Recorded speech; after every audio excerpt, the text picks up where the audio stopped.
We're live? Okay. Thank you. 6:01, I'm going to call the board meeting number 992 to order.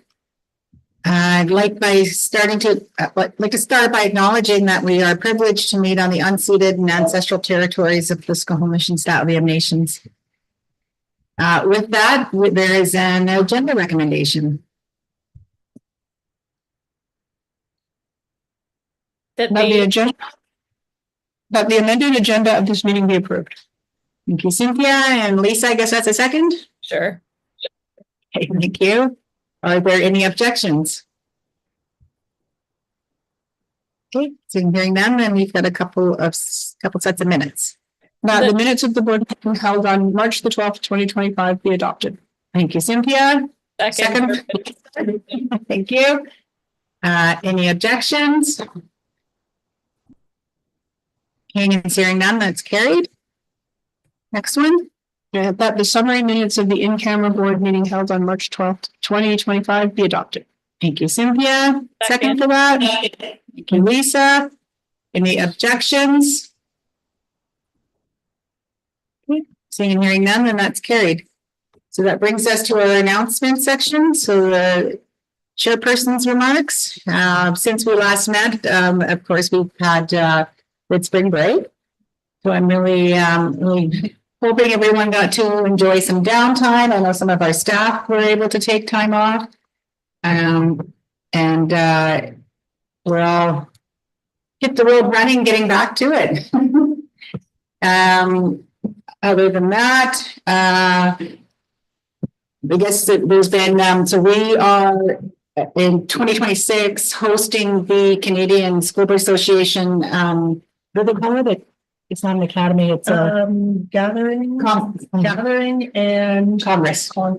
Great. So we'll be hosting that. So Cynthia's on the planning committee, and Chris and I have been meeting with with an individual from the BC School Trustees Association, just to hashing out some details as well.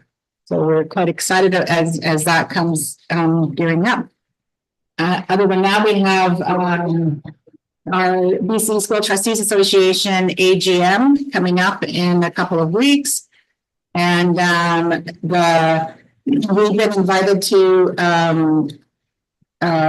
do a presentation on Bill 40, which looking quite forward to it. Initially thought it was one session. It turns out it's it's 4 sessions that will be occurring, 2 on the first day, 2 on the second day. So by the 4th one, we should be pros. So looking forward to that as well. And I think that is all I have at the moment. So any trustee remarks, Melissa? I just wanted to give a shout out to the Devil alum fundraiser that just happened on this past weekend here at PSS. It's something that the team works really hard to put on every year, fundraiser to raise money for the athletics department. It helps pay for accommodation for the kids, transportation, entrance fees. Basically, it saves us a ton of money for those of us who have kids doing multiple sports.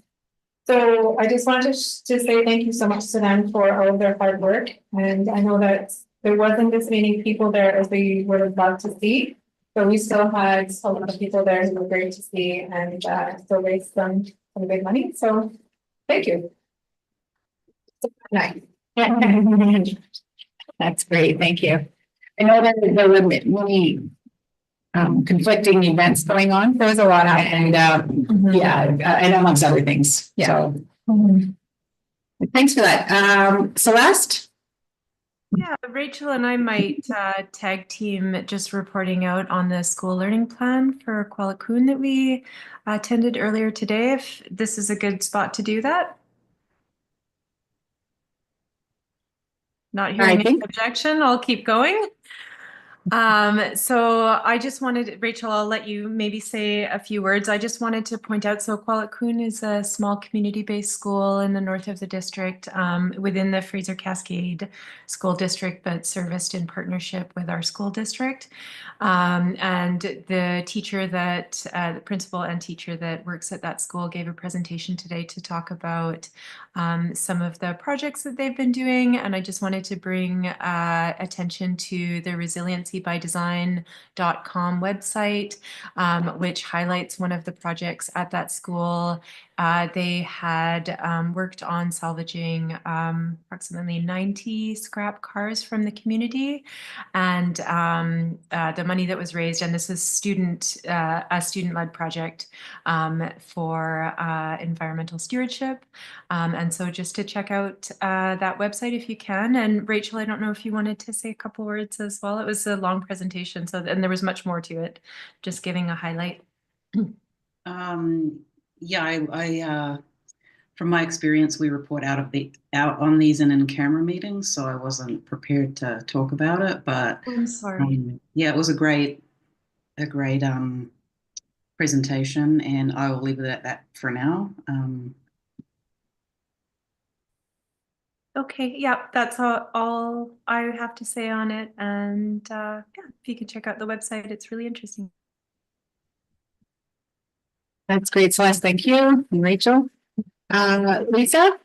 Yeah, I just wanted to report out on some collaborative work, which I mentioned in the policy committee meeting, that for the first time on record, the BCTF and QPBC all worked together and went to the legislature and spoke to several MLAs about concerns in the school system that they are advocating for, which are some of the similar things that we advocate through our BCTA conference, or our convention that we're going to next week.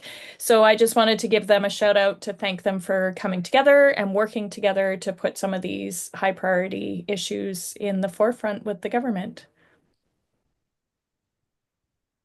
Thank you, Lisa. Are there any other trustee remarks? And for our guests, just so you know, there are 3 trustees who are online joining us. Superintendent's remarks. Thank you very much. First of all, I want to welcome all the guests. It's lovely to see all of you here, and it's fantastic to see us as well. And when you do your presentation, please know that when you speak to the board this way, the camera is there, so folks on the screen will see you as well. So no need to turn your head to the screen. I'll just echo the chair's welcome back from spring break, and I do have a couple things to share from schools. It's a lovely theme this evening. So I want to share that principal and staff at Stathmis School wanted to share that they welcomed their, I hope I pronounced this correctly. I did get the phonetic spelling, so hopefully I do it justice. The community of Kujuwaropik in Quebec. I'm sure I'm butchering that name, but that's how it is phonetically out here for me. Which marks the culmination of a year-long exchange led by teacher Emily Mashida in partnership with educators from that community. So students exchange letters in both French and English, sharing stories of identity and of place. And the visit began with a warm welcome on Squamish territory, including drumming and singing, as well as shared time at pop-ups for the park down in Squamish. And as folks may know, that's home to a play structure co-created by Stathmis students. The group explored the new oceanfront building, journeying to the top of the Sea to Sky gondola, where songs and gifts in celebration of new friendships. Carter would like to share how proud he is of the students and how they represented their school with such heart and hospitality. Thanking staff for their help as well. And to share that their excitement, leadership, and genuine connection reflects the strengths of this unique cultural and linguistic exchange. So shout out to all of them for that work. Mona Phillip would like to share with everyone that they have been working on relationship mapping, and the focus there is ensuring that they get a really great sense of relationships with students and staff, and trying to ensure that people feel welcome and that they belong. And they're really proud of sharing that they found that 100% of kids at MPE shared that they can name two or more adults who believe in them. And one child agreed that 39 adults believe in that. So that's what we hear. And Jacqueline McKenna's class has been helping the principal to create a strategy to scoop up new kids and kids who are not feeling like they have a friend. And they said it's important, these are the kids, that the new kids know the boundaries, the rules, where the bathrooms are, and that we find out about their interests. So this comes from the kids as a way of taking care of new members to their school. And we shared that even if we aren't interested in the same things, we can probably introduce them to someone we know who has a similar interest. So shout out to those kiddos for taking care of their new classmates. And finally, I also want to acknowledge that today marked a district-wide gathering of Indigenous leadership, and not just in our district, but also the meeting was held at XCS on the Aliwat Nation, First Nation School, and that the next Indigenous gathering will be at Totem Hall on Squamish territory. So thank you to all those involved in leadership. And I actually know we have a presentation a little bit later from two people in the audience right now. So thank you for supporting leadership. That's it. Short and sweet. We haven't had much school since the break. This is true. Thank you. Okay, thank you. Don't see any hands up. Are there any comments or questions? So that brings us to our Secretary Treasurer's remarks. Anyone? So I'm coming to the addendum just to say that if there's any questions of clarification, public, they can be emailed to the board at steve@bbc.ca, and it should be related to the agenda items, and we'll do our best to respond. Thank you, Danielle. Okay, so that brings us to the exciting portion. Student staff presentation. So this is Jeff Maynard on the Jackman journey. Well, it is my name, but I am. Yeah, we will need, for those who are online, we will need them to use microphones, please. I don't have to do with this, but Well, they put your name down there, so. it's because That's it, yeah. but I just wanted to invite you to, we've got some students here that will present about the back journey. And that's going to get through that journey. And they're going to talk a little bit about their experience. And then I also wanted to be able to see Sarah here, because they have done just to describe a little bit about the process, where this came to be. Can I have a change? So Helena and Leah and Tara have done we've got an order, have done a lot of work putting this together, and I think it's important for us to see where this came from and the energy and thought that was put into this journey, and then hear from the students in terms of what that meant for them. And so I'm going to pass it over to 1, 2, and 3. Hi, good evening. So my name is Tara. I'm on the mental health and schools team in the district. And this year, Leah and I heard about the civil forfeiture grant and got excited about some ideas. So we sat down and applied last year. That was last November, so a year and a half ago. And we found out last May that we got it. So we're really excited. So what we were looking for was a collaborative land-based program that was for people in secondary school for selected students that gave students an opportunity to connect to one another, connect to culture, connect to the land. And I think the most exciting part, it was a really amazing journey. I'm sure it's up there. So it was a 5-day program. So the first day the students, we told them last June that they've been selected. And then we worked with them until we will begin the program in September. And the first day we spent the day up at Kumakakwa, up the Meadows. And it was incredible getting to know all the students and kind of focusing on each other and getting to building a community.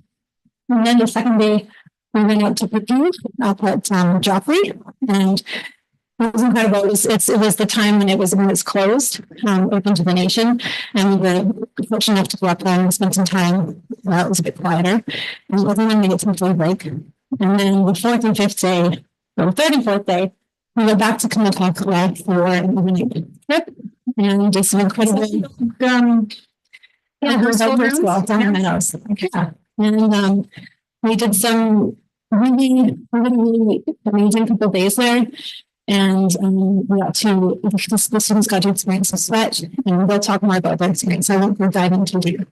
But the part that was really also incredible that outside of the 5-day program, we had a feast at the end of the celebration, and each student got to talk about their experience and what they got from it. So we got to learn what they got and hopefully plan forward to future years. And prior to that, we worked together over the summer to plan the program. So Steve and I met with Ria and and other members of community partners to run the program together. So it was really special because we had so many community partners excited about it and coming out with us to celebrate and to learn. And I think it really brought everyone together, all with the same purpose, the students and the partners and us professionals. So it was really an amazing journey. So I'm just going to pass it on to Anna Hudson. And Phoenix is here as well. So they both participate in the program. How many did you have? Are they going to cover that? We had 16 students. Wow. By 17. That is impressive in itself too. That's the slide. Oh, yeah, you can kind of, I just popped a few pictures in there. So you could go through it, I write it down. There's only a few, so. That's the day one of it. So all getting to know each other.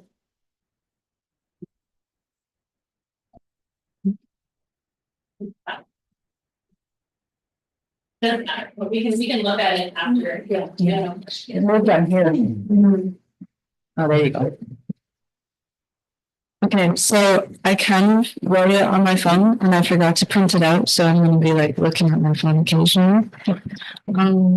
Intrash, Inhatsa, Barnes, Guachicha, Mkwakwamis, Ken, Stratton, Ken. Intrash, Shotgun, Inshanet, Squatchich, Phoenix, Nakokumakan, Stratton, Ken, Ukumukan. My Ukumish name is Chakum, which means Saskatoon Berry, and my English name is Phoenix. And I just have to point out that these are two hometown girls. We're on the clock. Unrelated. Today I want to share a part of my journey, a journey that didn't bring me closer to my culture, but also to myself, my strength, and my community. This is about the McLachlan journey and what it meant to me. McLachlan means the way people did things. For me, that's not just about tradition. It's about healing, reconnecting, and strengthening who we are as Stratton people. It's more than just an event or a program. It's a spiritual, emotional, and cultural movement. One of that many of us youth walked, not with our feet, but within our hearts. We started with teachings, learning about our land, our ancestors, and who we are as Indigenous youth.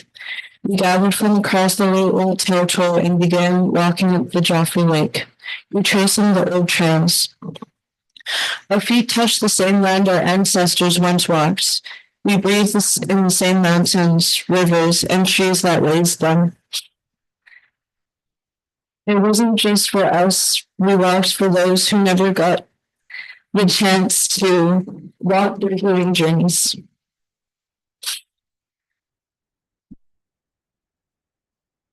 We walked for our families, our ancestors, and for the generations to come.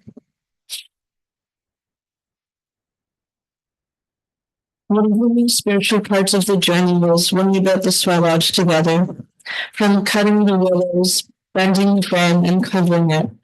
We did it with all of our hands and hearts.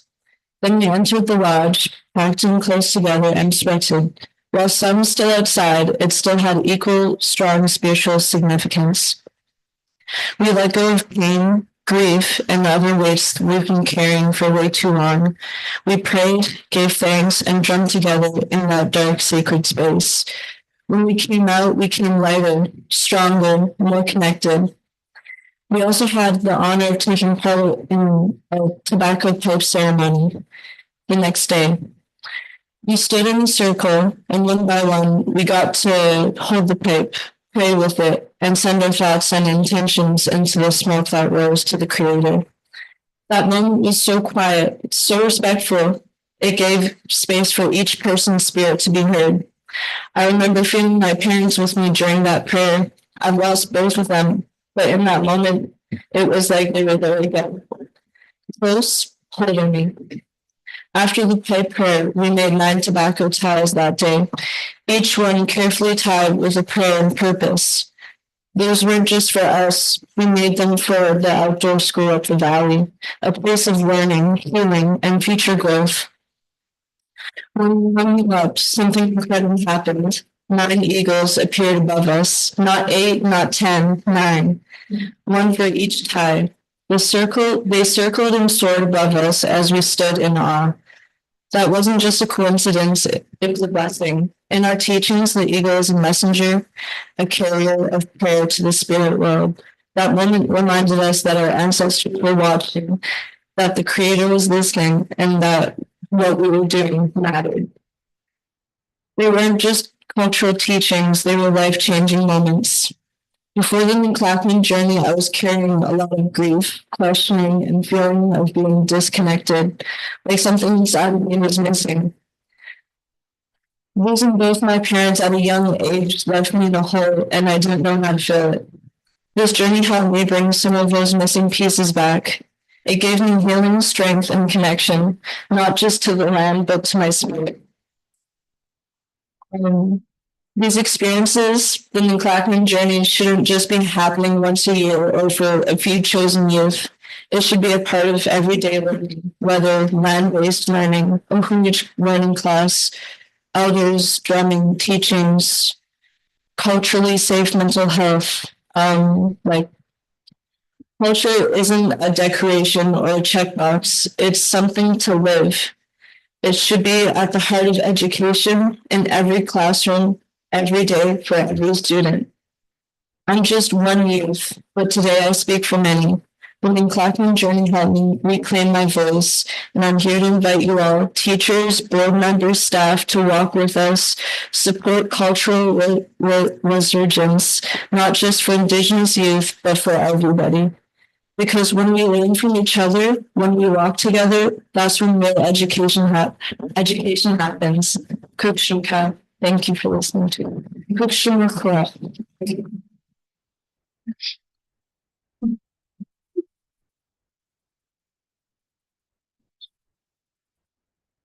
That was amazing, George. Okay.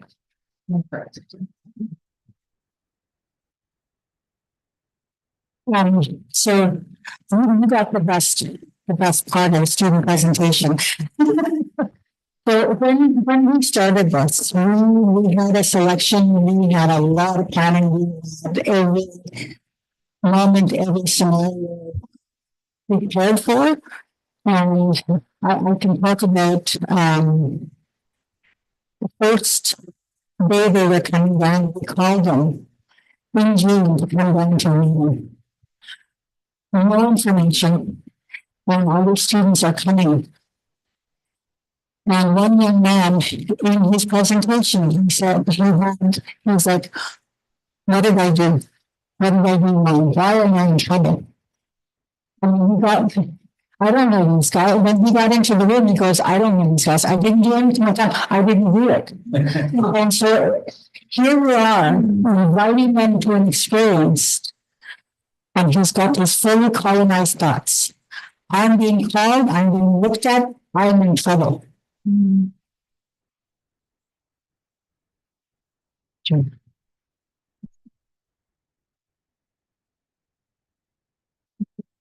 When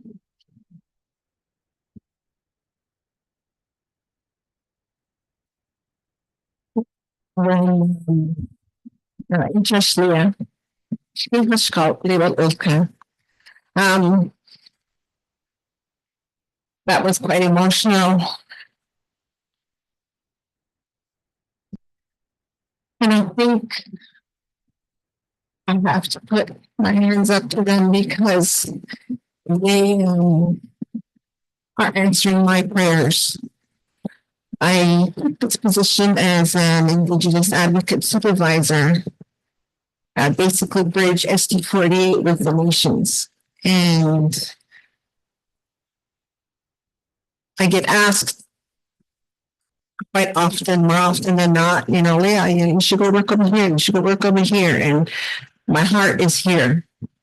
And it comes from my experiences that I've had in Signal Hill. You heard us earlier talking about, is this reunion? Because Vicky and I, we started grade 1 together and we graduated together.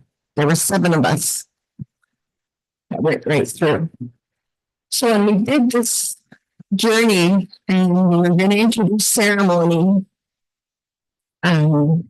we started right from the start.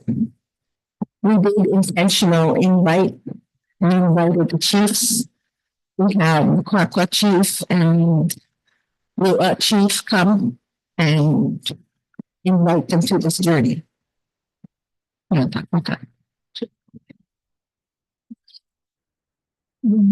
eventually, seeing that the chiefs were there for them, it was just,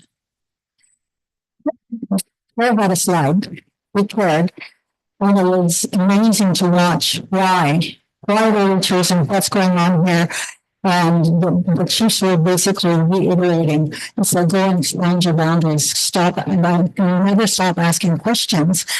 And it was one student who was, why were we chosen? Because we see leadership and we see role models and we go, exactly what you're doing right now. We're asking questions. We want to know about this. And it was at that point, because I'm important. And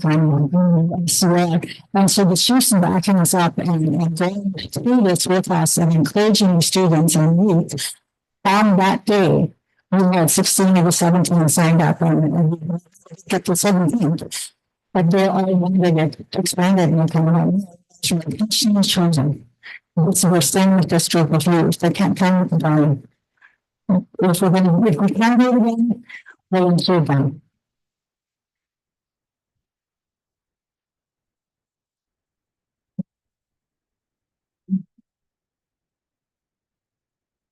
She talked a little bit about introducing different ceremonies.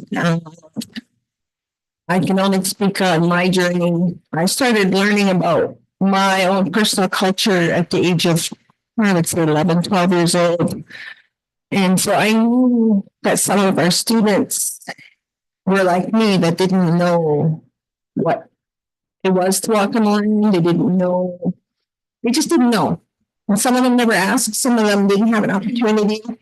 So my goal was to put tools in front of them in a manner so that they would pick them up and embrace them. And I did it in a certain order so that it would build on each other. And when we did certain ceremonies, it would bring a personal aha moment for them. They would, some of them push themselves a little bit to feel better, feel more confident, feel, empowered. Some of them challenge themselves physically, like when I went up with you. We were going to do Lake 1, Lake 2, or Lake 3, and in my head I was going to go Lake 1, but Lake 3. And I was laughing because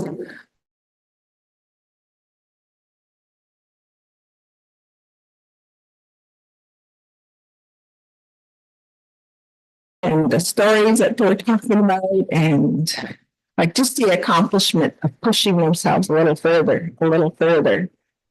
and the connections that they had. That was huge for self-confidence building.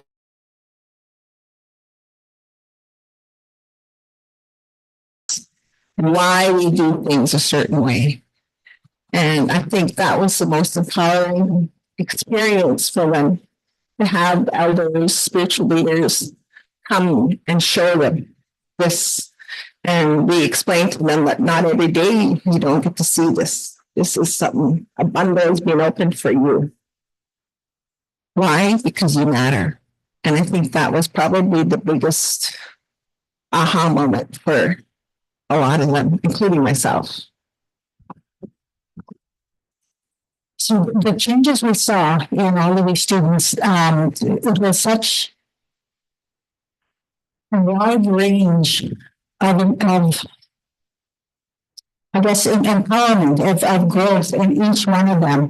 Whether it would be, we had students come up with just their heart, speaking to strangers in a room, telling of their experience. We had a young fellow angry. Why didn't I know this?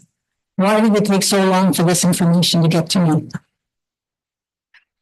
After it was all done, we had everything and we're watching these students after, seeing how they were growing. I'm away from here. I worked here for a long time, but I'm off site. Word got to me that one of the grandparents is talking. There's something going on in that school. They had a ceremony in that school and talking about good things. We hear other students talking about it. They're bringing in their friends that they couldn't bring into it. So they're spreading the word. The heads are higher, they're walking straighter, they know who they are, they have a foundation. And because we have the ISWs and because we have our advocate here, it's not gone. We still have that connection to certain things. And just the amount of things that are coming back to us. I'll let you talk about this.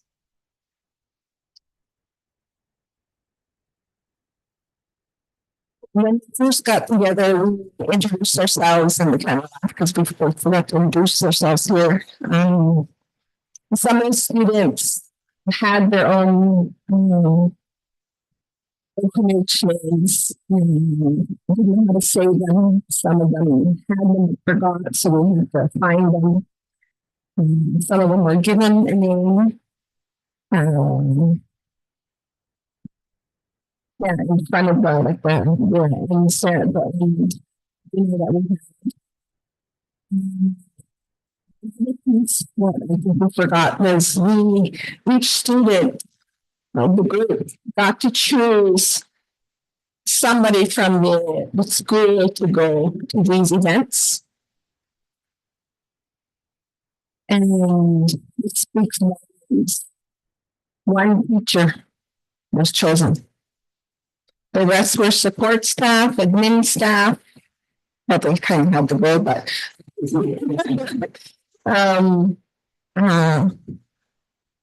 front secretary, she was chosen.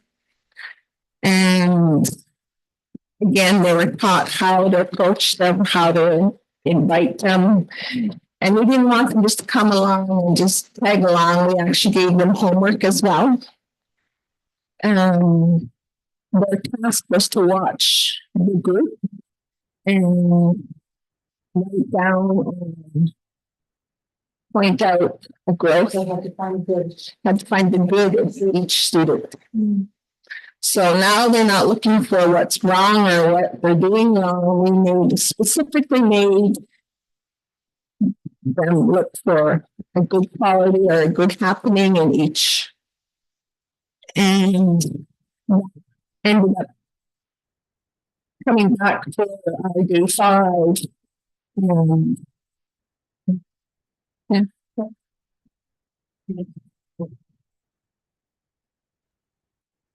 Yeah, so every day that we had, each of these 5 days, whoever the adults were there, we asked one of 4 things. Is this person a leader? Is this person a storyteller? Is this a person behind the scenes? What was it? And so they had to look for one of these qualities. And we had 2 students who had all of them. And so they were in Cancun. We had one young fellow who ended up being the storyteller. 2 years before, I couldn't get 3 words out of him that whole year. And he's the storyteller. It was just crazy.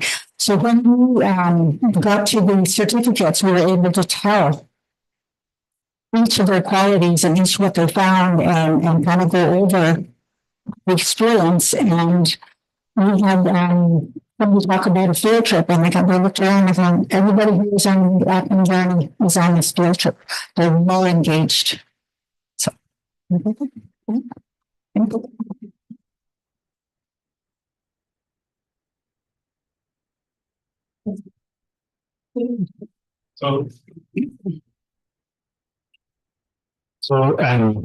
This is just to kind of wrap up. This was for me walking into this job and getting to meet our students. First month of going up here and being able to have that connection was pretty powerful.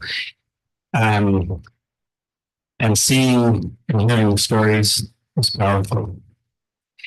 As the years progressed, Hudson said something that kind of has really resonated with me.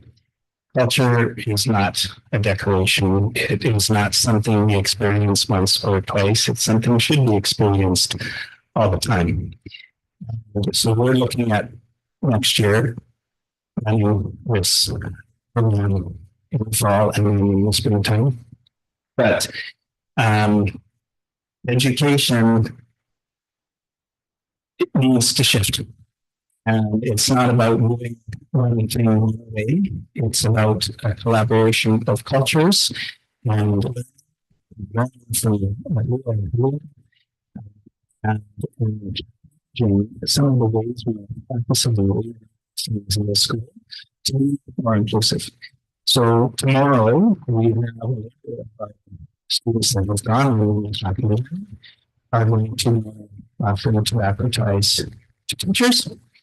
And those teachers are going to go on a 2-day training, and we've been busy planning what that is for the teachers, because part of the culture and experiencing the way things are done and why they're done helps us understand who we all are.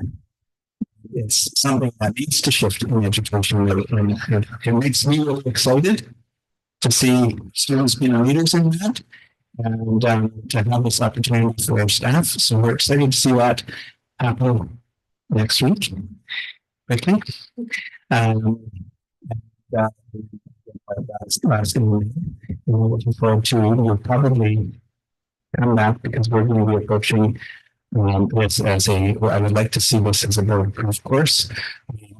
See it inside the curriculum. That's why we're able to find it within different courses and selections. But on its own, this is valuable and important, and is a working things as something. So thank you everybody for listening.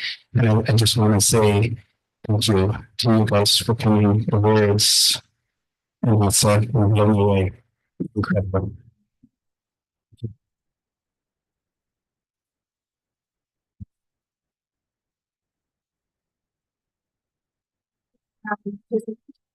For those who are online, I apologize that you weren't able to see anyone. We had to turn off the owl because it was causing a lag. So some technical difficulties.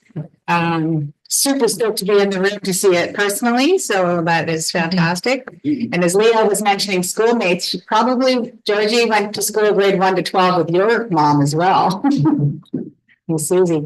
So that's fantastic. And I'm going to open it up for questions or comments from trustees. Melissa? I just want to say thank you so much for for coming in and presenting that. It's really hard not to cry, but I didn't want to make any more emotions. I look forward to reading the book one day. That was, yeah, like I had shivers. I still have shivers. Stop it. I did cry. That was, thank you for having this course, and it was beautiful. Thank you. Well, it takes courage. You've got it. And beautiful words. Anyone else? Any of the trustees? Cynthia? If you could have a follow-up experience, and if you don't have an answer to this right now, because this is sort of an on-the-spot sort of question, like what would the follow-up experience be to what you just did? Have you had any thoughts about that, or how you move forward? Oh, just one sec. Well, pardon me. Oh, sorry, Mike's. Yeah. You can answer it however you feel like. Like my follow-up that is like this month, I'm gonna be attending this graduation at Chapman. And it's a 2-week journey where I travel all across the Chapman Nation. And so I'll be very specific. Wow. I was letting some of them know earlier today about the schedule for the Unity ride. It's fantastic. Terrific. That's really exciting. Best of luck with that. So just like after the journey, I started by this project. In morning, I'm like 3 months. And I'm trying to like what happens like every 2 weeks, I'm doing a journal for the kids. Because a lot of them feel very confident with their traditions and journeys. So,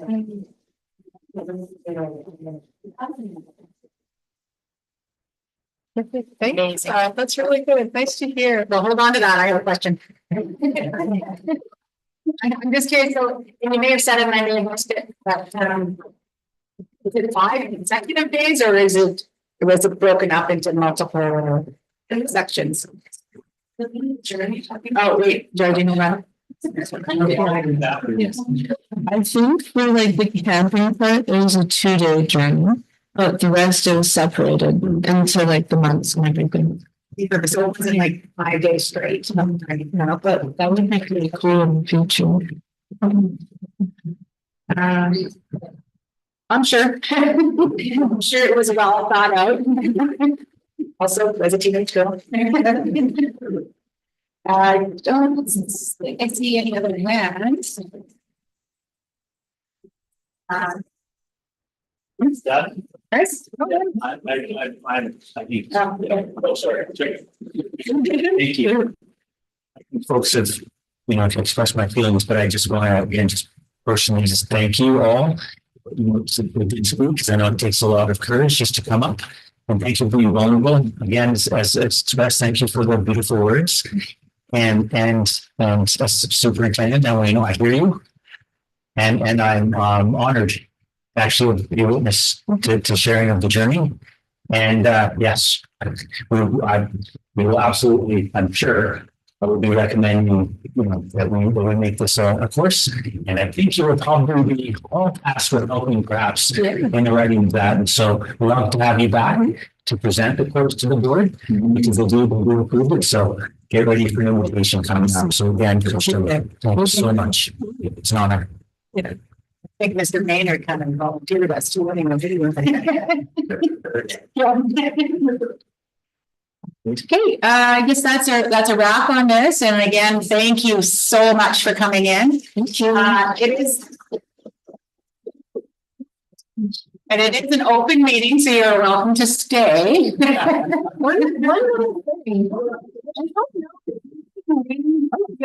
Presentation document for a little bit, and then maybe we could just return it somewhere. We could coordinate that somehow where you can find it again, because I wouldn't mind taking a closer look at it. Feel free to take a look at my poster and after the meeting's almost hung and it's on the wall.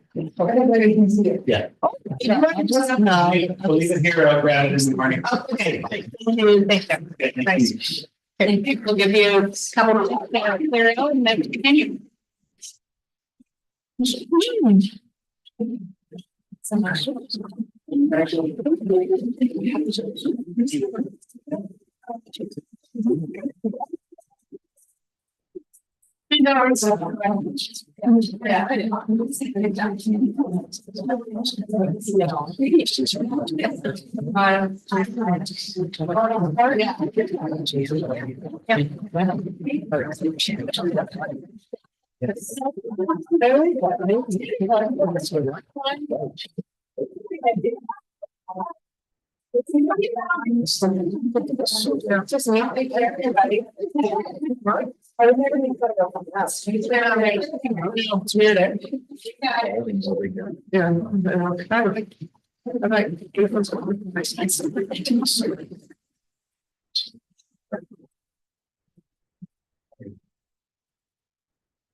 Hey, so we'll get rolling.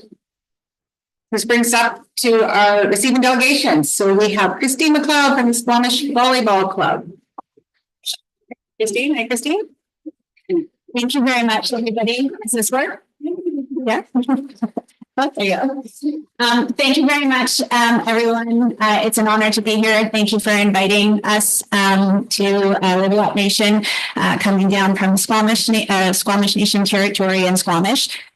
Just a short presentation. I wear a lot of different hats in the community, but probably the people who know me, the thing that's in common is sort of this chief possibilities person that basically creates connection and puts ideas out there to allow sort of 1 and 1 to make 10. And that's sort of the spirit of this presentation that I wanted to chat with you about. I also invited a couple of other people to join. And if I don't take all my time, if you would like to ask some questions, Saya is on our volleyball team who lives in Pemberton and goes to Pemberton High School, so drives down twice a week to Squamish. We have one of our coaches who also lives in Pemberton and comes all the way down to Squamish to coach. And Miss Glover is our principal at Housetown Secondary. So just offering different lenses on the topic. So this is sort of an idea that started just a couple of months ago. And the context for the presentation started with the Worcester Blackhawk Foundation twice a year has an opening for grants, April 1 and October 1. And the Squamish Volleyball Club put forward a pretty massive application for April 1. But as we started thinking about kind of a specific ask, we actually took the time to think about where the club has come from, where the club is headed, and really just from a corridor standpoint, the impact of sport on mental health with youth, on physical literacy, on academic literacy, and all of the connections, specifically with the sport of volleyball, between the Squamish Volleyball Club and our high schools. So the Squamish Volleyball Club started in 2021, and it's a club that offers programs from U14 to U18 in the corridor. We did offer a boys program, but due to lack of coaching and gym space, we are not able to this year. And really, it's kind of today is about proposing a partnership. Next slide. There's some. Yeah. So a room full of educators don't have to talk to you about sort of the importance of sport in teenagers' lives, but specifically for girls, the studies just over and over again. I think there's a study that just came out March 11th. Most recently, I'm happy to forward it to her. One of our coaches just forwarded it to me on the drive up. We're in a place in BC where just 1% of girls in grade 6s to 8 are meeting their 1 hour a day of physical literacy. 1%. So all of these things that are sort of really important. The one thing that, as a parent of a Housetown Secondary student, as our schools kind of grow and grow, the link between participation in sport, participation in teams, and connection to school and community just becomes more and more important. Next one. So I'll just give you a little context slide just on three different angles. So the first and foremost is with Howe Sound Secondary. The numbers kind of speak to themselves as far as the growth of students in the school, and we all know that it's sort of bursting at the seams, and maybe Ms. Montgomery can speak to it a little bit more. But as a parent, one of the things that has impressed me tremendously is, as much as our school is bursting at the seams, in the 4 years that my eldest and now my youngest are in the school, I've also seen Ms. Robert and her team spend so much time and energy creating opportunities for connection through sport. So intramurals, the teachers spending their time kind of coaching after school teams, actually introducing sports like volleyball as an elective course. Those are all things that have happened in the past 4 years at Howe Sound Secondary. And if you kind of look at that number in 2023-24, the year that volleyball was introduced as an elective, 75 students signed up for it, the majority being girls. And it's not lost on me that the same year that that happened, the number of girls the next year that tried out for the volleyball team pretty much like increased almost double. The tricky part of it is, my daughter was one of them, is that when that many girls kind of try out and you don't have gym space and you don't have coaching, only certain girls get to make the team. And so I can see it in my daughter's friends. The ones that didn't make the team didn't try out again and kind of dropped out of volleyball. If they had made the team, even a B team or a C team, who knows where that would have led. Next one. You may or may not know this, but I was quite amazed as a new volleyball parent playing club. Volleyball as a sport in British Columbia is exploding. And specifically with girls, it's probably the #1 growing sport. It's, and I'll probably let Matt talk to a little bit more. But when you look at the growth from 2021 to 2023, even in volleyball BC membership, it's pretty staggering. There's almost 500 volleyball clubs in British Columbia. So when these girls go to a tournament, this is all new to me this year, but even in U16, there's 5 different tiers, and each of those tiers, there might be 30 volleyball teams that are working. So we're in Campbell River with 30 girls, 30 teams, but there's another 30 teams playing in tier 2. It's like hundreds and hundreds of girls. In Squamish Volleyball Club, you can also see that growth. The tricky part, Squamish Volleyball Club runs a development program and runs a club program, is because there's so much limited gym space, and we're a volunteer-run organization with pretty much 20 volunteers putting in about 8,000 hours a year. It can only grow so much. So our growth and the growth of Howe Sound Volleyball, they kind of go hand in hand. So the more that the club grows and the more that the club offers programs, the more we're actually seeing those same girls at Howe Sound and Whistler Secondary in Pemberton actually join their team sports. Next. Did a little bit of digging. This took a little bit with Andrea, but on average, we're paying $25,000 to $30,000 a year to SD48 in lease space for gyms. And that is mostly at Howe Sound Secondary, but at Don Ross as well. Next slide. And doing a little bit more digging, found this interesting, is that in your revenue at SD48, SD48 last year, you exceeded your 2023 revenue in the lease kind of side of things by 17%, and you exceeded your budget by 15%. So it's pretty awesome. You hit $438,000 in lease revenue for 2023. Next. So what is our collective opportunity? I think that first and foremost, we have an opportunity for enhanced programming along the entire corridor, but our main focus for our sort of home gym or home place, I would say, would be Howe Sound Secondary, but for all of SD48 high schools. And I think if you sort of think about it in a really like 50,000 foot kind of view of things, if you were okay to reduce your revenues by 0.1%, we would be able to actually move from an organization that's really stagnant and kind of maxed out where it can grow to become more competitive in its club kind of level to other organizations in British Columbia, and really to do a better job even partnering with our high schools, because with our biggest cost being rent, kind of taken away, we would be able to actually hire a part-time paid club director and maybe admin assistant and actually grow some of our programs because that money wouldn't just be going to our lease payments. I also think there's an opportunity if we're sort of really intentionally creating a bit of a partnership to really create more inclusive programming and to actually all these kids are sort of in the community together and in the high schools together to really look at the links that we can create.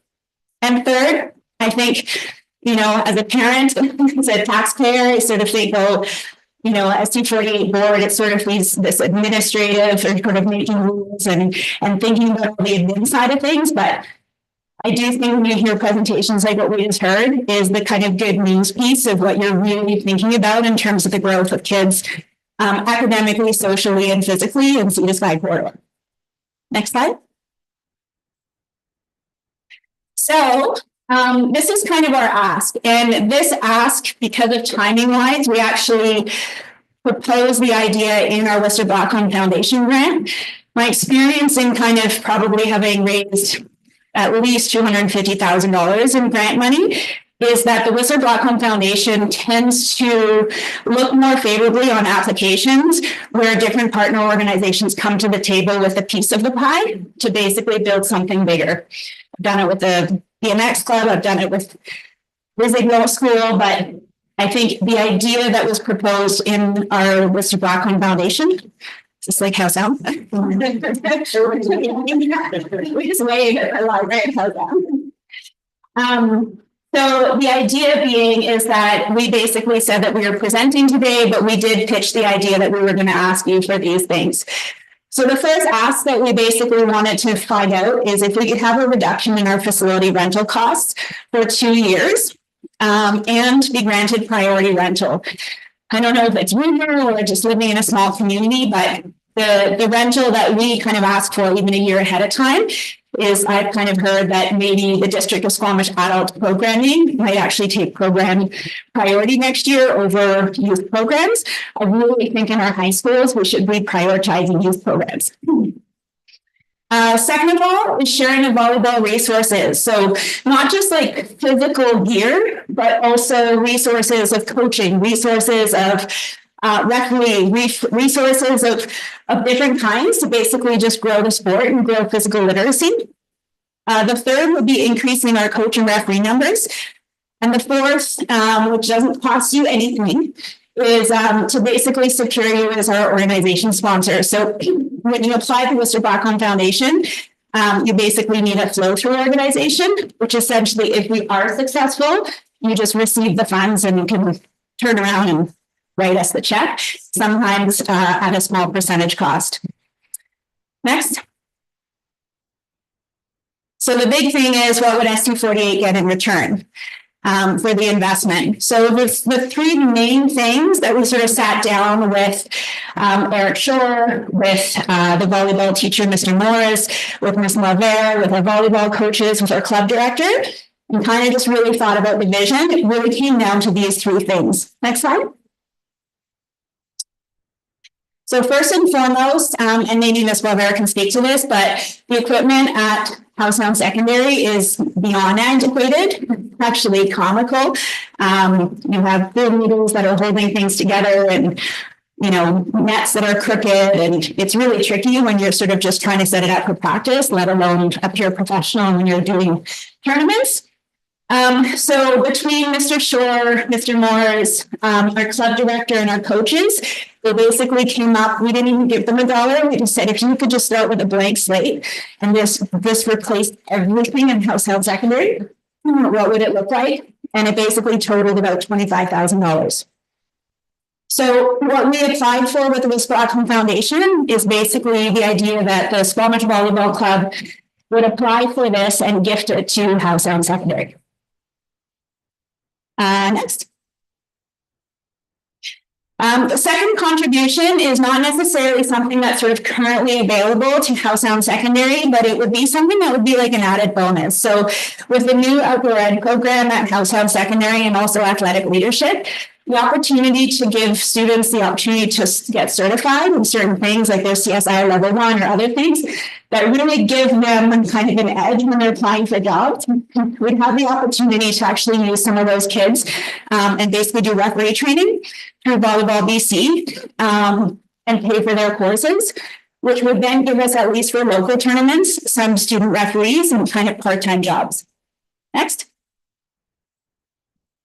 And then the third thing is, within the high schools, there's sort of Whistler, Pemberton, and Squamish. There's sort of these small little games and tournaments that get played.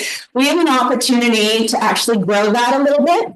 And the other education partner that we're talking to is Capilano University. So in Capilano University from North End campus, their varsity girls actually partner with the West Van Volleyball Club and actually do some guest coaching. And so the Squamish campus, even though it's, I don't know, got 40 kids right now, as they grow, potentially if we can enter into a partnership with them as well, they might look at growing their volleyball varsity team first, and then we could actually partner with their varsity team together with our club and our high school. Next. So that's kind of the high level of really what I wanted to pitch to you, is really not so much just a gift, but really a bit of a return on investment to think about is, what does that $25,000 look like? Not just to write a check for, but to basically not charge us for 2 years. It could be something that would be renewable. And maybe it's determined based on, we're only going to give it to you if you get the Whistler Blackcomb Foundation grant and if we get this 25 grand of gear, or maybe it's something that stands alone. But that kind of, to me, I think if we could start the next couple of years, I think we not only have a program that could grow at Howsound Secondary, but actually in Pemberton and Whistler. Because we would then free up some operational resources to be able to have additional coaching and opportunities for girls north of Squamish. So next slide, I think that's the last one. Yeah, so I just wanted to say thank you. And if I have a couple of minutes, can I just maybe pass a closing word to, is that all right? Maybe Aaron, I'll start with you. Oh, yeah. So my name is Matt DeBaisley. I live here in Pemberton. Say as my daughter. I've been coaching grade of volleyball here at Pemberton Secondary, as well as with the Squamish Volleyball Club for the last 3 years. I think I'm still emotional from the previous presentation, but there's the underlying thread that is the value of connection and sport with these girls is something that's untold. So any level of support from the board that's in addition to or consistent with what we have would be greatly appreciated. There are of high level club players. There are 4 who reside in Pemberton, 3 who go to school in Pemberton that are in Saya's grade. There are another 4, I believe, who are in grades 11 and 12 that either travel to Whistler or Squamish for that to play volleyball full time. There's also an additional, I would say, from her year of students, an additional 4 to 5 students who would be good enough to play were they able to have the capacity to do so. So there's a massive demand. I know there's another volleyball program going in Whistler Secondary next year for an elective there too. The growth of the sport's incredible, and I think the value of it and your ability to support it would be phenomenal. Thank you. Hello, I'm Erin. I will say at our capstone night, Ava presented the impact of the volleyball club and like the personal growth that she has had and being a part of something that from its almost its inception and the impact of that. So that was her capstone presentation last week. And then like as a parent, girls playing sport together is pretty incredible. My daughter doesn't play volleyball, but she plays female hockey. And what we know about sport is that if we don't have the right stuff and the facilities and coaches at the ready, we actually end up losing girls either because the opportunity isn't there or they seek opportunity elsewhere. And so we want to keep these girls in our community as well. Thanks, Erin. Thanks for listening to us today. I want to say it's really incredible the volleyball community and the people I get to meet through it, and just how much passion goes into the sport. And this year is the first year that I've had, not really, there were a bunch of girls who were really wishing to make a team or to have more opportunity outside of school to play volleyball. And people who were even on my team last year that didn't make the team, and now, well, they are playing volleyball, and it's really sad to not be sharing the sport with them. And I think it'd be really great to have more opportunity. Thank you. I don't know if you've had a chance to read it or not, because I think it just came last night, but I did email this deck, but I also emailed the PDF of our Worcester Blackcomb Foundation, the entire grant, for you to read.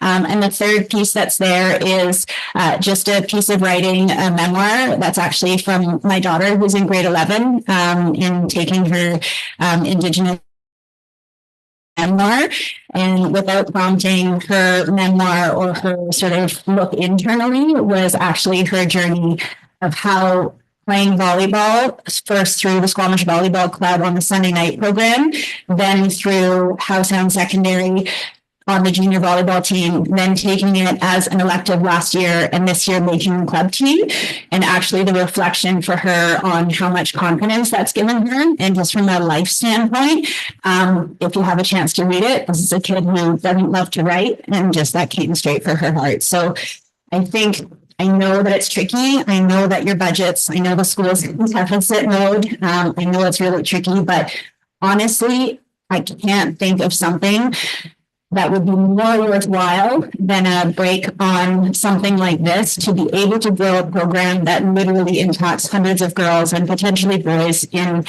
our entire region. And who knows where that leads.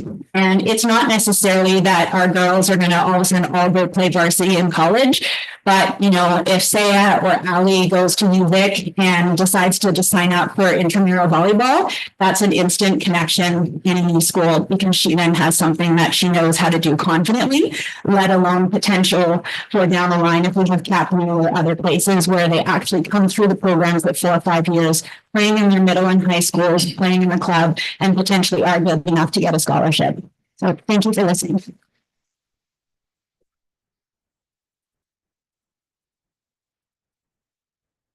That's fantastic.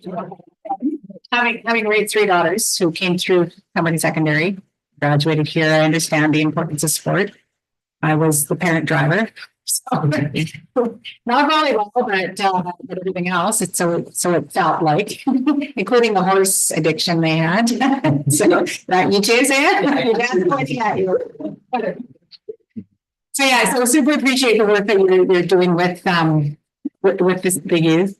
I have a question of curiosity, because I'm pretty sure I know the answer for Pemberton, but are there any other facilities in the communities, say Whistler, Squamish, that have gym space, or is it just our schools?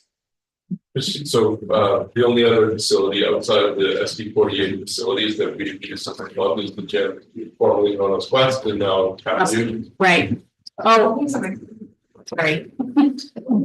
We use Quest, now Capview, in the past. Their rates make our fees, if we were to practice it on a regular basis, the fees and therefore the accessibility Possible. would be much harder for the kids. Right. To give you an idea, a club fee is $1,500. It's already quite high for families. And we do have a meeting with Capilano next week to potentially talk about some opportunities. They're just so in the beginning stages of venturing into Squamish that they have a laundry list of other things that are more important at this point than partnerships. Yeah, so we're actually kind of our in is actually the varsity girls team in North Van, and potentially having them come up and be able to start developing a relationship that potentially could morph into a second home base for us in Squamish. But in Squamish, we don't really have any other locations. And the other thing too with volleyball, it's different than soccer. You actually need to have your location where you have the nets and the posts and everything else. And that's why our home base is at Howe Sound Secondary. Right. And does Whistler have anything else? So we have 2 So the number of teams in the club this year, there's a U14 team, there's a U15, U16, and two U18 teams. The club is growing organically, it's just fed into that. Yeah. With U17. The second U18 team is Whistler based out of Mount Phillip. And so they were there 2 nights a week, and that U18 team is populated with some students from Pemberton in grades 11 and 12, as well as students from Whistler in grades 10, 11, and 12. Okay. So they're up. But just out of the schools. That's right. They play at Myrtle Phillip. So there's no other facility available in the either? Yeah, that's right. I know there's nothing in Pemberton, so. Yeah. And just to meet the current need, to give you an idea, that's sort of $26,000 to $30,000. That's 6 nights a week at Howe Sound for about 3 hours each time. Like that's current. So if we wanted to grow, then it is a second school or a third school. So already where it is, that's the level of lease that we're looking at already. Okay. Can you just remind me how many kids? Sorry, may I? Right. The folks on. Oh, sorry. Sorry. I think Celeste was first. Yeah. Celeste and Lisa. Thanks. Yeah, I'll be really quick. So Christine, I just want to say you are a powerhouse. The children who are living in Squamish are so very, very lucky to live in the same community as you. I hope that, if something can happen here, I hope that there is a possibility that it might be replicated in other communities in this school district as well. And I just super look forward to hearing more, and just thank you for all of the work and time and effort and passion that you put into your work, put into these communities. I really, really appreciate it.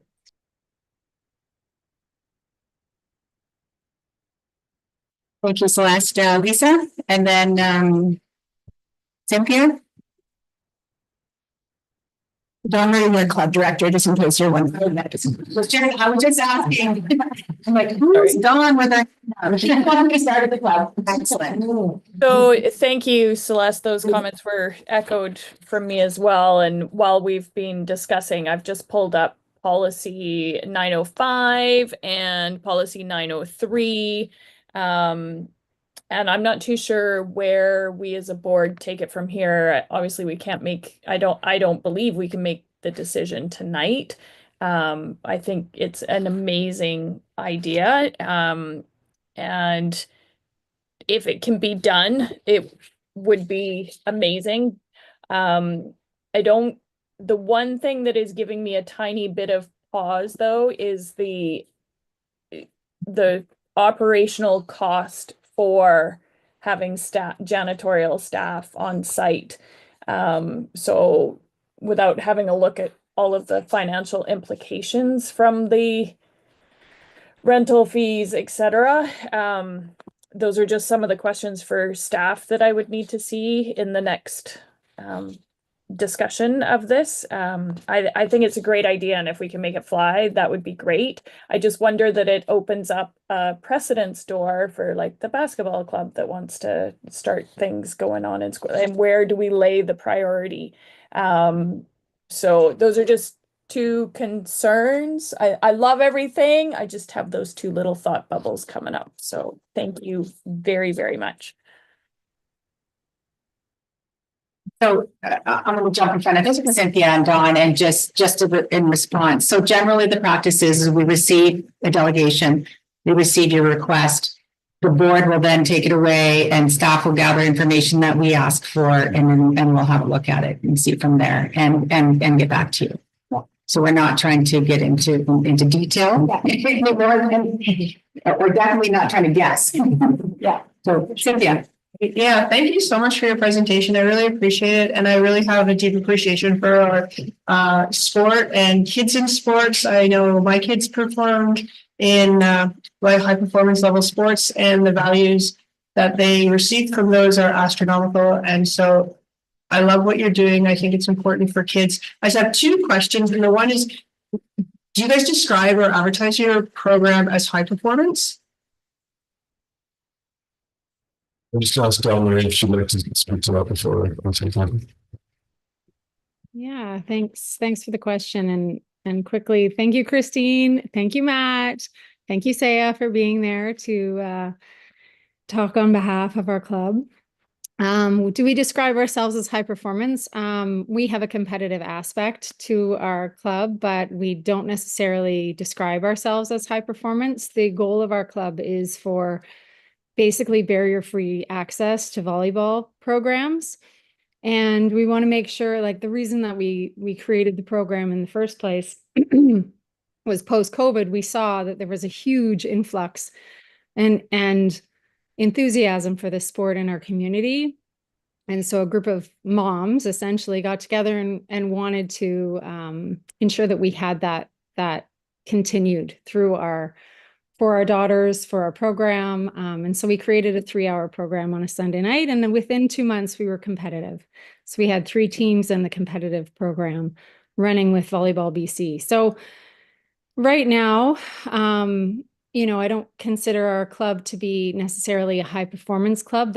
We strive to be as high performance as we possibly can be. But really the goal is to keep kids in sport, develop a love of volleyball, develop a community, somewhere these girls can go and play their entire high school career. We're looking to also expand the program into a younger age cadre. So even trying to get into the younger age groups of kids at the junior ages, but we are limited with resources, finances, and that's just the way that it is. We would also like to have a full spectrum boys program, and this is through the Sea to Sky corridor. Like, it's not just a Squamish related club. We actually have interest all the way up the corridor. We're just really having to turn people away because of these resource issues. Yeah. Okay, thanks. And my other question is parents pay a fee. And can you share what? 1,500. Is that? Well, it depends on the program. So we have 3 programs. We have a development program, which is run on a Sunday night, and that's really it's approximately $200, and it is an 8-week program that we run in the fall, and we run that program as well in the springtime.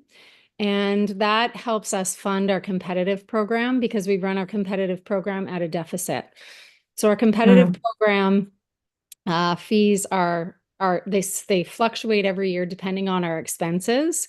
And I try, because I'm the one that does the budget for the competitive program, as well as all the other pieces of that, is I try and ensure that what we have paid for in the previous year, in terms of our actual expenses, are what we use to calculate what it would cost per team for each one of our competitive programs. And then I use and I make that a reasonable set fee. Right now, I think the U14 team is $1,400 a season.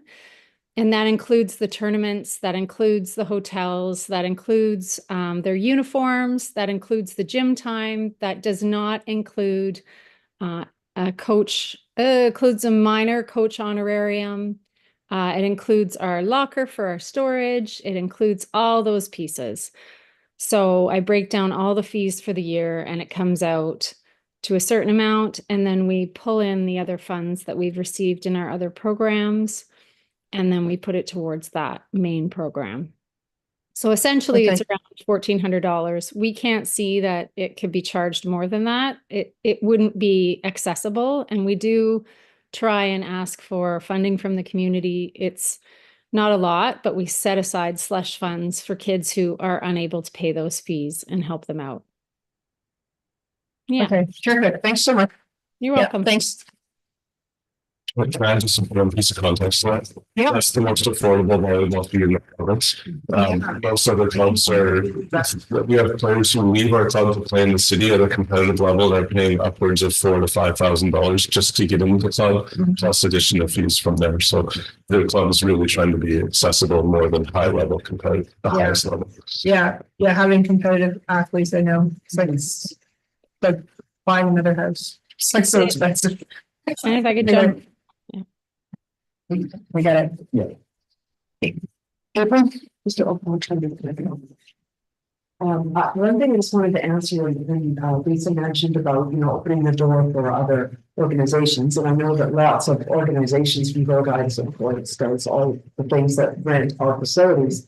But what I liked about this presentation was that there was something in it for School District 48. I really like the idea for $25,000 to get Hellstone Secondary some good volleyball equipment that wouldn't come out of our budget. So that was to me, I appreciate the work that you've gone to, but you just didn't come and ask for money, because you're right. So there's lots of other organizations that we would have to consider, but you put a lot of effort into making a presentation that benefits School District 48 as well. So We started at a market, like, how can we partner versus how can we just ask? Yeah. So I think, if there's no new information, I'm fairly confident we'll be following up with you, with some additional questions. Oh, Melissa, are you on a time restriction, Professor Wacko? So here's the deal is, we put forward our application on April 1st. We will hear back whether we're successful, probably in May. I would love to be able to follow up with the Worcester Blackcomb Foundation and just say, which I will tomorrow, and just say we did our board presentation and we might hear back in May or June. The timing may or may not work. So the fact that we've kind of presented to you and we're coming to the table as a partner, I'm hoping that will give us a better chance with our foundation. If we are successful, we've applied for $71,000. We might get 71,000, we might get 20,000, we might get 10. We might get nothing, depending on what it is. So I don't think that if you take till May or June, hopefully before the end of the school year, would be great. But I think it doesn't stop their ball from rolling on the other side. I think if we were able to say they're on board and they think it's an amazing partnership, I do think it would make our application stronger. But I also respect that you have your own plodding along that needs to happen at a certain pace for certain things that happen. So I'm just going to let them know that we presented. I'll do the same thing when we have our meeting with Capilano. They know what we're asking for. But I think that we hear back from Worcester Blackcomb Foundation in May. Sounds good. I would say that because it would impact dollars, it would be important to know before September, because then it impacts our fee structure. And Dawn Marie, who started the club, is actually graduating from the club.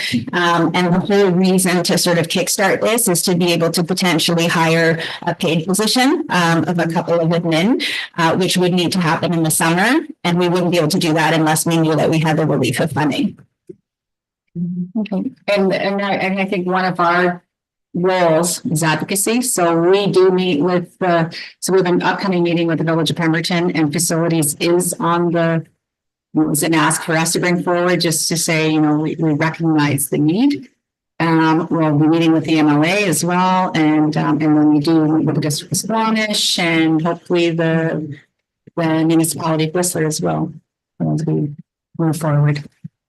I just have more of a procedural question, is on our end from the club or from Hellstone Secondaries, is that don't call us, we'll call you, like you'll contact me, or is there someone on this team or group that I can follow up with at a certain date? If you haven't heard from me, then I can send you an email in a month, and who would I send that email to?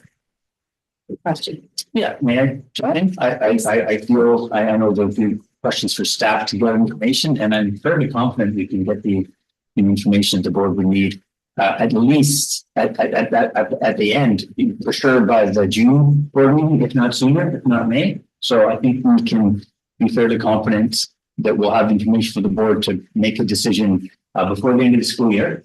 So that will help. I think we won't have to wait over the summer, and then that would then come from staff to reach out. They'll just delegate whenever you probably need to do that work. And plus, I used to be a volleyball coach in play, so I'd like to talk to you anyway. So, I'm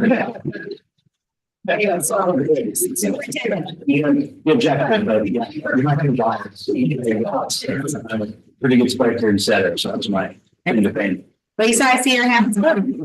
Yeah, I was just gonna say, policy 903, section 1.2, it fits, I'd say 99% of the criteria.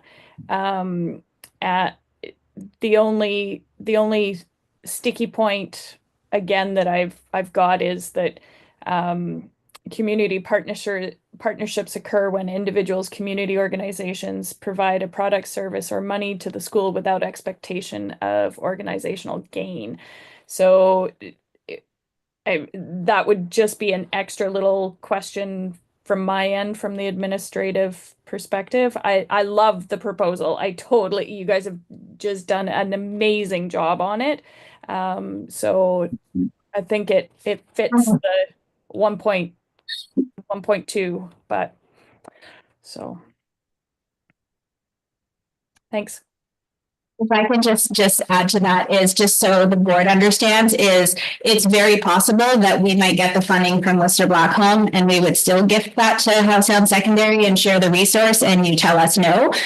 So that, just so you know, Lisa, that is one of the scenarios. So you might not be able to say yes, but we got the funding for New Gear. It's already rolling. So that will be one of the scenarios. Amazing. Yeah. Okay, well, I think we still have an agenda to get through. So thank you very much for coming in. Thanks for making the journey from Hi there. Whistler. Squash. Thank you. Thanks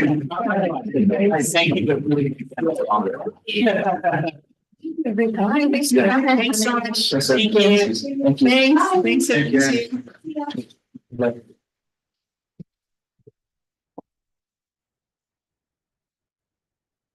Thanks. Still lay up.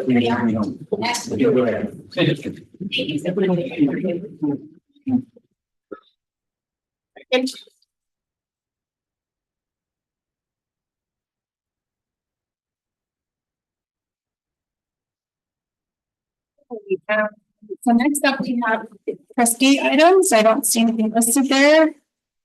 Are there any trustee items?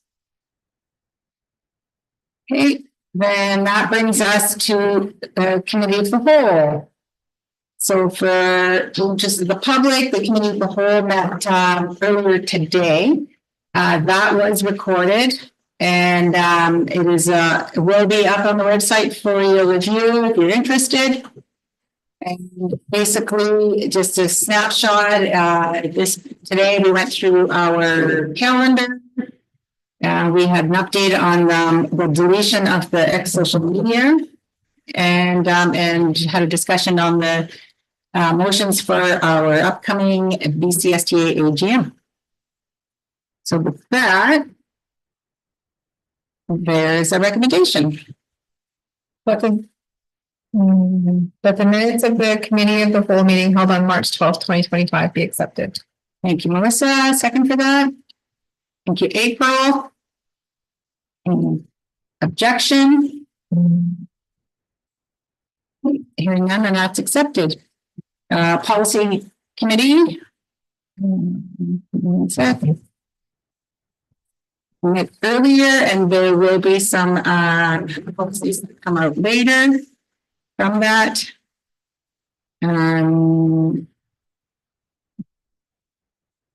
Yeah, so the policies were reviewed again. This is recorded and will be available on online, recorded by YouTube.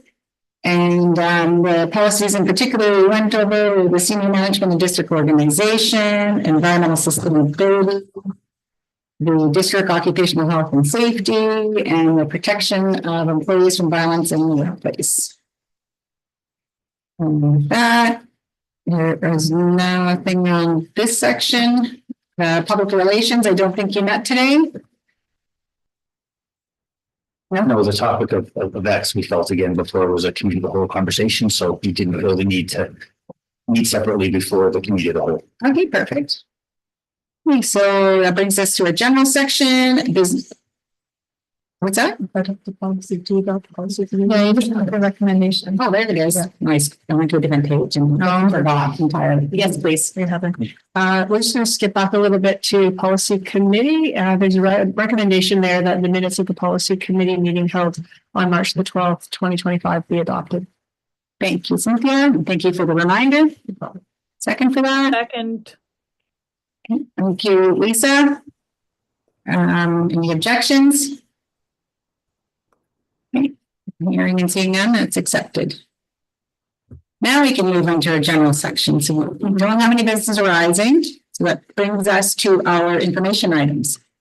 Partner group feedback. And this, it looks like you're up. So I hope folks are able to take a look at the draft of the policy, of the partner group meeting. So what you see, what our methodology has been in providing information is to ensure that we capture the sticky notes, which were a summary from each table group in terms of priorities in each of the areas. And so where you see the first two columns are the items that were working well, and then suggestions or areas where there were needs or concerns. So that was exactly as written, just to be perfectly transparent with what was discussed and brought forward. And then what you see under the admin council is our analysis, sort of summary of what the key things may be, just in terms of rewording or making them clear. And then the district response, again, that's not necessarily all in stone. It is for the board's consideration when we are looking at budgeting. Because again, the department needs to provide some direction, suggestion to the board for appropriate areas if there are extra monies to spend. And I did my best to also provide the feedback where it was lovely to see in terms of some of the requests, especially around the facilities, were actually items that we also were in agreement for and had put forward in front of our AFG or capital grants for monies from the ministry for support. I won't get that away because that's a little bit later. So again, what you see in each of those under each topic are sort of our suggestions for how we may move forward. And I want to recognize the hard work of the folks at the table, the folks who took the time. We had some of the highest turnout yet in our survey. And to mention that some of these things aren't necessarily budget related, but are really about how we can do better and be better at the district. So that's where you'll see some things that maybe aren't about money, but are about, looks like we can do a better job again, always trying to improve our communication and engagement with the public. So we noted just a couple of highlights in transportation, for example, while we are happy to see some recognition of some of the changes we've made in our efforts to communicate better in terms of cancellations or changes. Well, we've continued to do our best to hire bus drivers, etc. We still recognize there are some needs that are still out there, and that we were committed to, again, improving our communication across the board in that area. So I wanted to highlight that, and I wanted to recognize again in the learning services, learning resources section, where we recognize a lot of the areas of concern or need are stemming in our analysis at the council from difficulties in ensuring consistency of staffing when we're looking for replacements for on-call EAs, on-call clerical, custodians, teachers, and to recognize that we're hiring. But then we, like many other districts, are still experiencing some difficulties, and that with our attention to increasing these efforts and hopefully filling more and more positions, that some of those needs that arose are really stemming from access to folks that we do have positions for, but recognize that when our teachers, for example, need to be in classrooms, because of course kids need TOCs in front of them, need teachers in front of them. We recognize that means that the other support services, like that of a learning support teacher, isn't necessarily there for additional assistance because they're supporting the classroom where we weren't able to secure a TOC. So I want to recognize that is an ongoing challenge for us, and we will continue to do our best to hire, because we recognize that when all the folks that have positions in our schools, and there are many, when you have a full complement of staff on a consistent basis, we know that's what's best for kids. And so I just wanted to point that out, that a lot of the concerns were really about not having those folks all the time in a consistent way. I think we do have a fantastic group of educators, a fantastic group of support services and staff. Recognize that having those bodies available to kids is really what's most important. So. Great. And I'd love to report back out after we have the final budget, just so we can come back to, here's what we're at. Yeah. Please consider this a draft, so that we're able to respond more fulsomely when we finish the school year and have a new budget. Fair enough. Are there any questions or comments? Just as a quick comment, I think it was great, like how like admin council analyzed all of the information and summed it up. I thought it really reflected all the compilation of sticky notes in this middle category. So I'm really pleased with this document. I think it's a great piece of work. I don't know the right word for it, like to use as a jumping off point for making decisions in the future. So and like what I read reflects really accurately to what I heard during the meeting in the library. So that's really nice to see. So it shows there's like real authenticity in what we're doing. So that's really nice to see. And I really need to shout out to Archie over there, because it was actually Archie who took all the sticky notes and ensured that it was captured exactly as written. Did a lot of work to set that out. So thank you. That's great. It's really, it's super important because I've said before, I think this is one of the most important meetings that we have. And, there's a lot of important meetings, but this one I think is really, it's such a great opportunity to get input from so many different stakeholders, right? Members of the community, just everyone. So it's really great that, that work was done really, really diligently. And we'll come back to the board with some other suggestions, how we can do better. Yeah. Some increased engagement. Yeah. Oh, yeah, of course. Celeste, I see your hands up. Yeah, just as an exercise, and Chris, we've talked about this before. I think it's always worthwhile, at each step of this process, just stepping back and going, is there anything that we can be doing differently? And so I just ask you that question at this stage of the process. Is there anything you feel that we can refine as we go through this annual cycle? Yeah, again, I'll be brief, because I did say staff will come back with some recommendations. And one thing that I think we can do, and we sort of talked about it and tried, and I think we got some good results. But I think taking the time to spend some time with rights holders and some of the partner groups separately, so that we are truly doing our best to capture the voices, because it can be pretty daunting in a big room with everyone. So I think that's one piece. And I won't, I don't want to get into big discussion, because I do want to some discussion next time on the topic. But we have been thinking about recognize certain topics that come up, and rightly so, year after year after year, and wondering if it might be helpful to really ask our partner groups and rights holders to prioritize. Because as we are considering funding, is what is to each group, what is the most important, right? Is it support services? Is it transportation? Is it facilities? And I know that's difficult because it's all important. But if we have to make some decisions, right? What might be the recommendation or the feeling from the folks that we serve for the board consideration. So I'd like to do better at getting that a little bit clearer for everybody. Yes, if you don't mind if I add, I think we also want to do some more work around student voice. Yes, 100%. Thank you for that. Yes. Yeah. Doing better, but we can do better. Yeah. Thank you.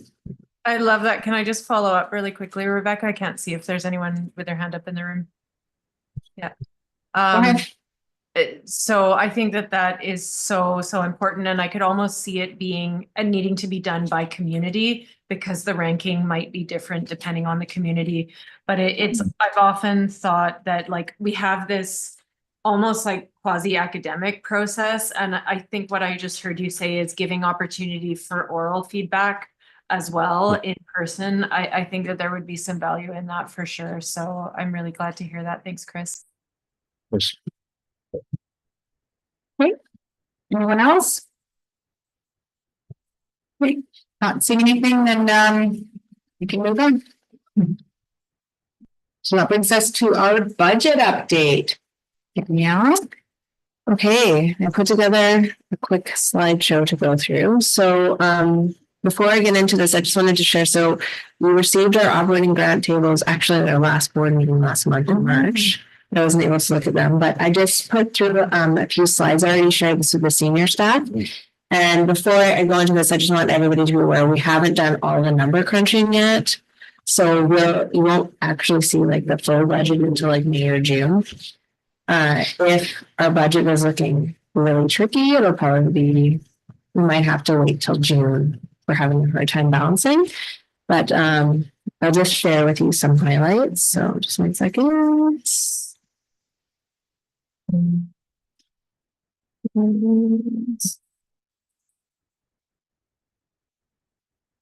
Okay.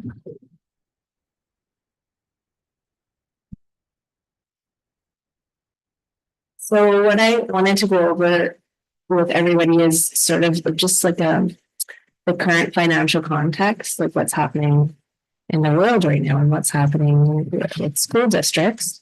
Also just go through what's happening with the grant funding for next year, financial pressures, next steps, and just have a open discussion, see if anyone has any questions.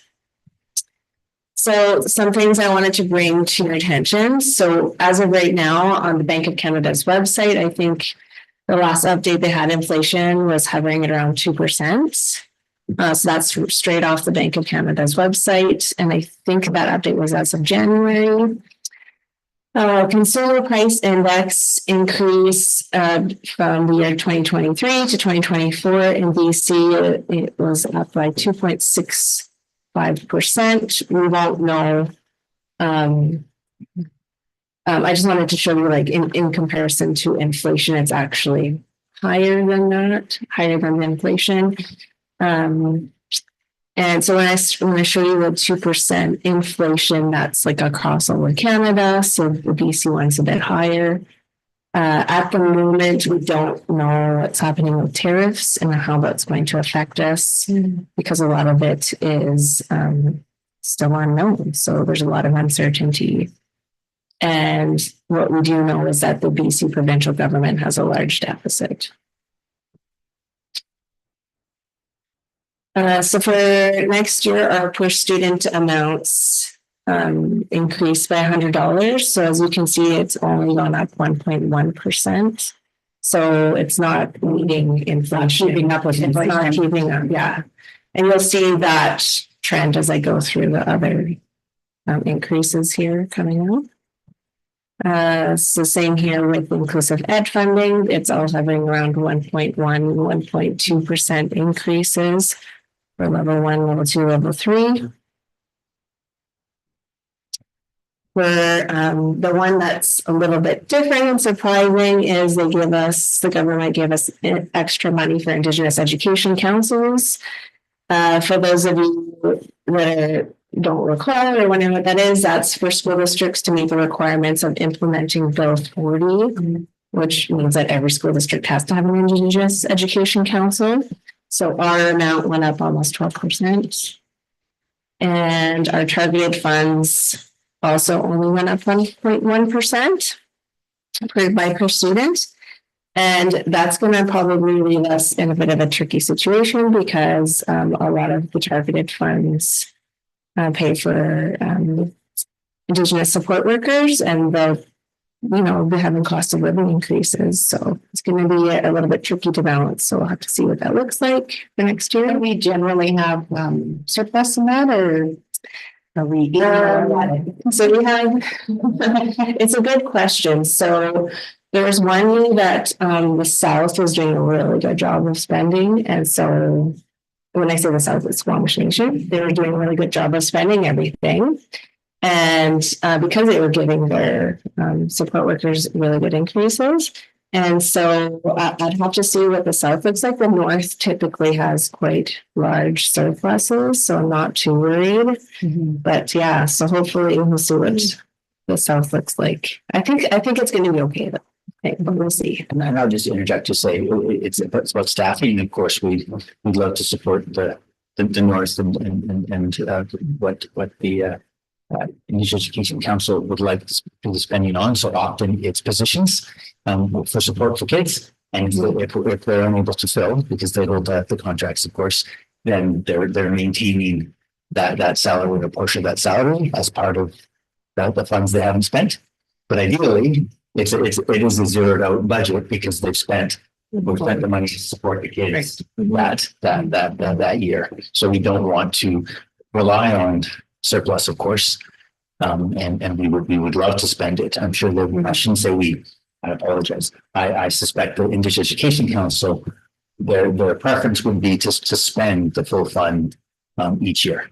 Yes, because it is usually means less service to the to schools and students. Yeah, no, I get that, but I was just ensuring that there are surpluses. So when you say it's going to be tight, but we have at the time some surpluses that could perhaps. Well, in the North for sure. I'm not sure about the South. Yeah. But no, I think the South did have a bit too. So I think we're going to be okay. Okay, I do. Yeah.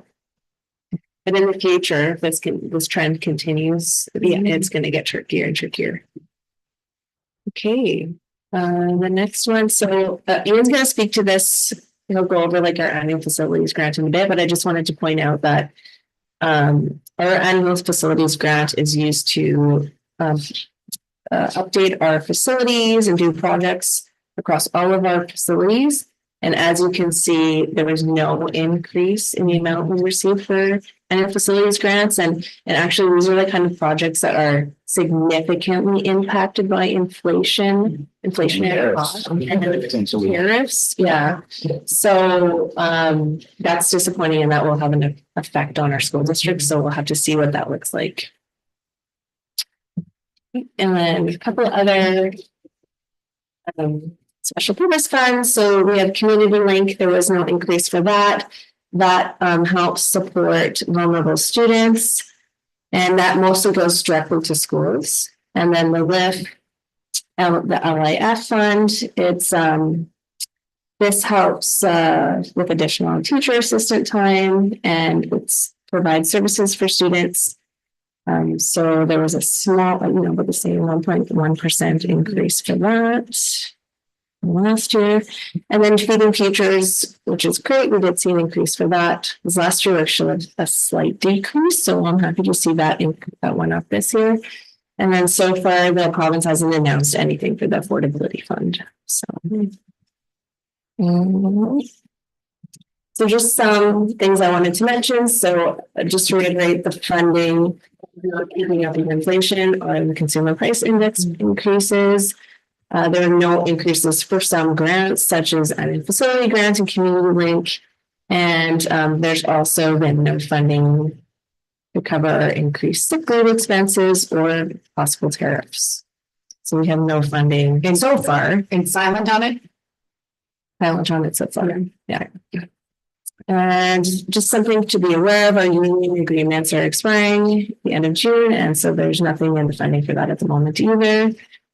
And we'll find out more information on what our budget looks like in May and June. Okay, thank you. Yeah. Any questions? I'll just stop sharing.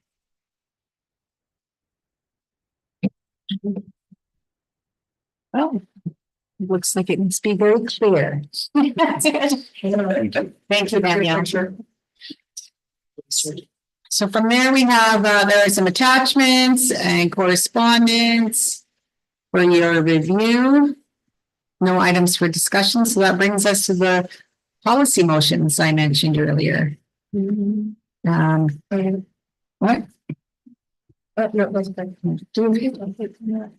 Sorry, may I? Is there not something that we may need to do with correspondence? Oh, what's that? What climate speak to that? Climate education in schools? Yes. Yeah. Do we talk about Sorry, that? sorry, thank you for the reminder. I have my agenda thing lost. So I think it was addressed to the Board of Education, right? I think Yeah. I don't think that staff was on it. But we did receive a letter from a Squamish parent of advocacy around climate action, climate change. And what I will say, first of all, is really appreciate again when you folks do reach out with advocacy. I think it's important to note that it is a form letter, and there is a template, whether you're a parent or you're a teacher, to send in the form. It's a national organization, national campaign. And what I will say, which is interesting in terms of the timing, is a few of the things in there around, having mechanisms for measuring and then responding to climate change, climate action, is actually part of our sustainability policy that you approved. So my suggestion is that I think staff can write a response and then through the chair for approval, for them to send if you'd like some help with that, because I think I'd like to point out what the district is doing. Thank them for their advocacy.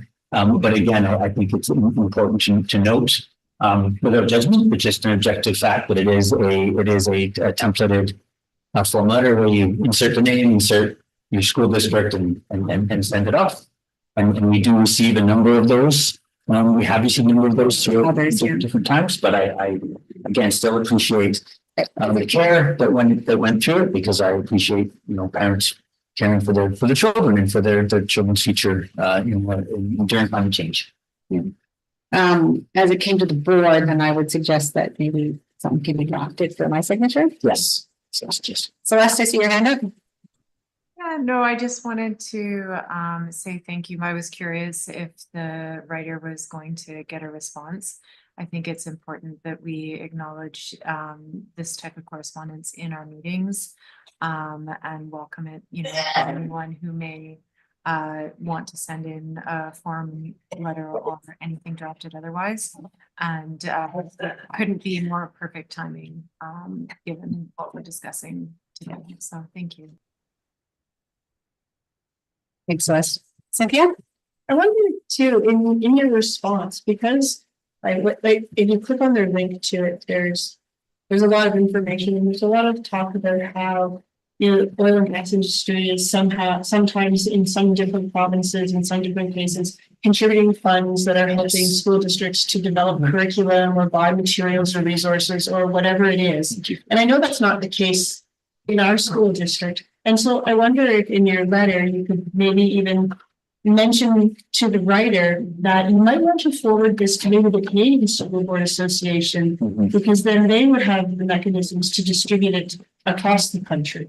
And maybe then you'll sort of get some more targeted audiences where you might have more impact. Thank you. I appreciate the suggestion. Actually, we spoke for as a staff to say, and thank you for the opportunity to publicly and categorically, the Sea to Sky School District does not receive or advocate for or accept any politically motivated resources or use any curriculum specifically approved by any fossil fuel company or other energy company. So I think that is really important to state, because correct, in some provinces they're stating that maybe some districts do, but categorically, just for the record, the Sea to Sky School District does not. So they don't get basic. Probably not, but only C does. Probably not. And we will not. Yes, that's part of the non-sectarian or whatever the term is. So thank you for the opportunity to clarify that publicly.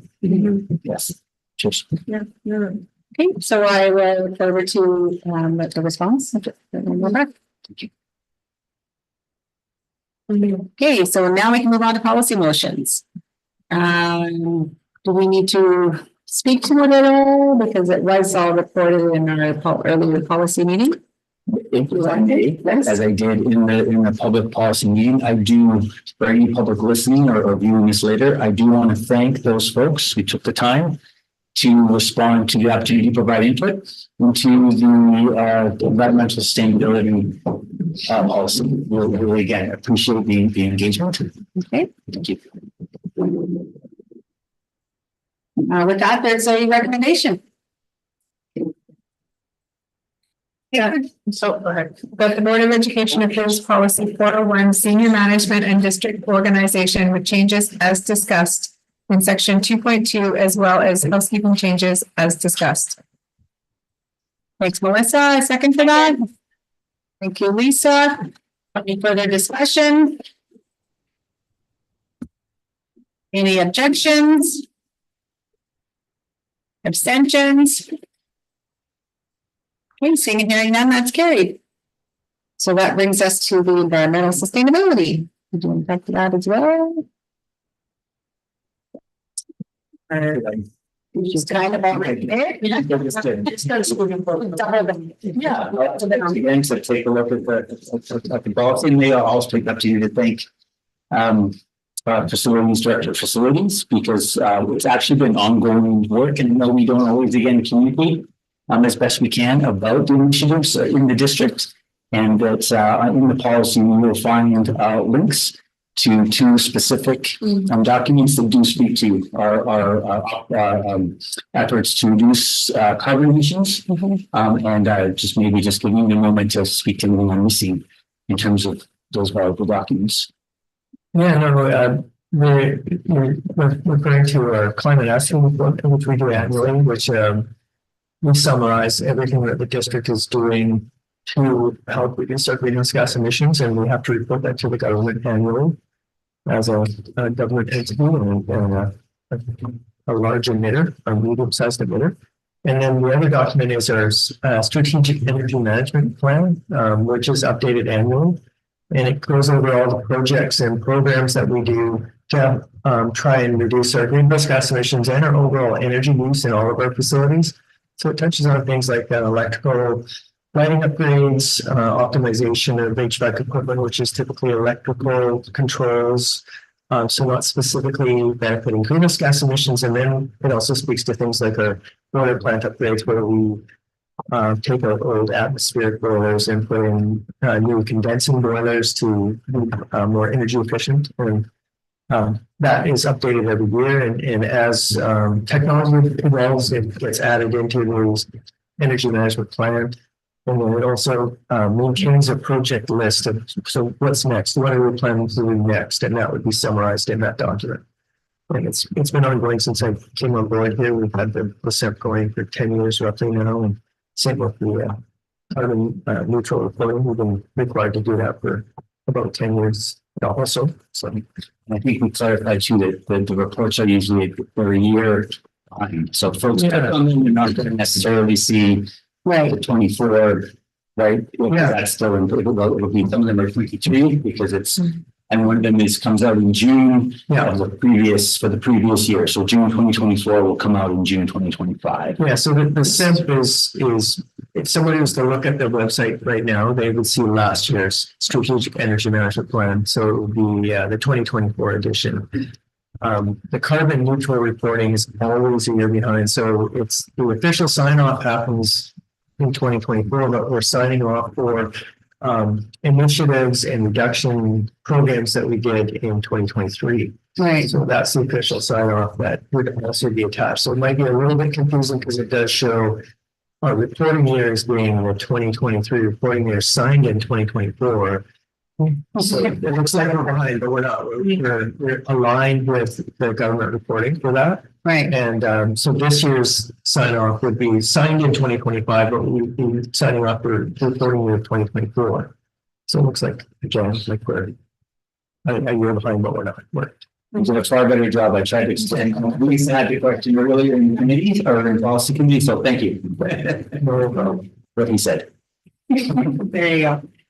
Okay. And then could we maybe, I think it's fair to say that the work to develop this policy was sort of spearheaded by a group of students. Yeah, I think you mentioned that. Very, very beginning. When we talked about policy in the beginning. So again, yeah, shout out to the students from Worcester Secondary School, and then we had some kids from Pemberton as well that were part of the environment club, and they had provided us a very impassioned, fantastic speech. And we did do our best to, follow up with the principals to get information to them to give some feedback. So So good. Alrighty, so with that, there's a recommendation. That the Board of Education adopts policy 109, environmental sustainability, with housekeeping changes as discussed.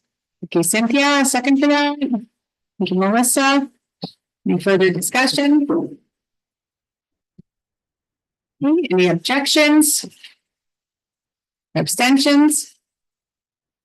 Okay, that's carried. So that brings us now to our annual facilities grant project list. And that's it. So hopefully everybody's had a chance to look the list over. It's about the same number of projects as we had last year.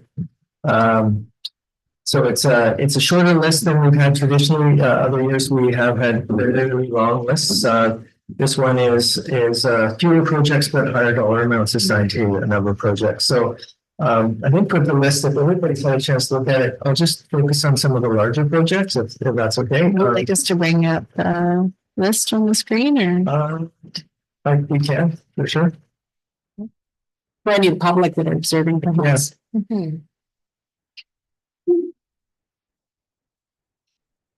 So that's the list for projects and our overall funding amount. So that's the amount that we actually get to spend. I know the previous slide earlier that Danielle showed was a slightly higher amount, but that's there's a certain district operating piece that's included in the annual facility grant. So the 1.205617 is what we actually spend towards.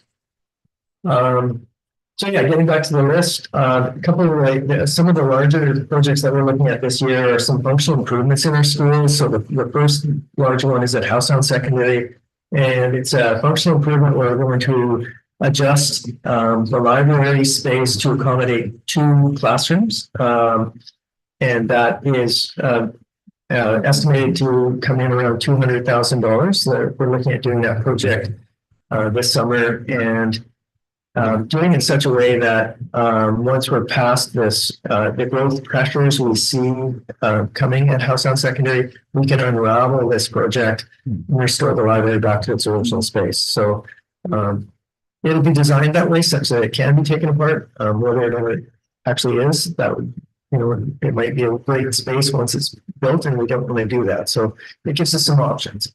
And then going down the list, next large project is here at Pemberton Secondary. There's a makeup air unit in the shops that has exceeded its best before date and needs replacing. So it hasn't been functioning for the second half of the school year.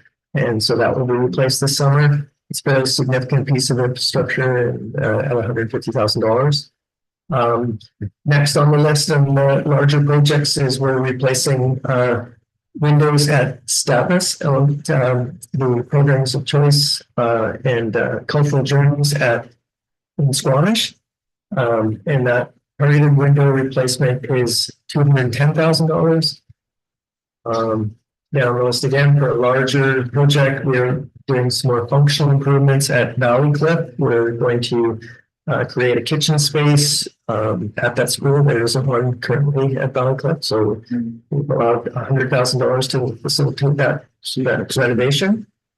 And then the next larger one is again functional improvement at Whistler Secondary, and that is to create an expanded physical education space for Whistler Secondary students, which would be general fitness area as well as a weight facility, which currently isn't at Whistler Secondary. So everyone's information, there's a weight facility at Pemberton Secondary. There's also a weight facility at Howesound Secondary and Don Ross, and there isn't one at Whistler. So this is adding one where one should be. And so there's $200,000 allocated for that project.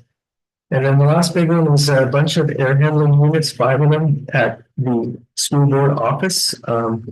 They are all aging out this year. We've been doing, our techs have been doing an amazing job of keeping them going, but it's getting so that it is very expensive to keep the units running, and we have to actually replace them. So that is a $155,000 job to do all 5 units.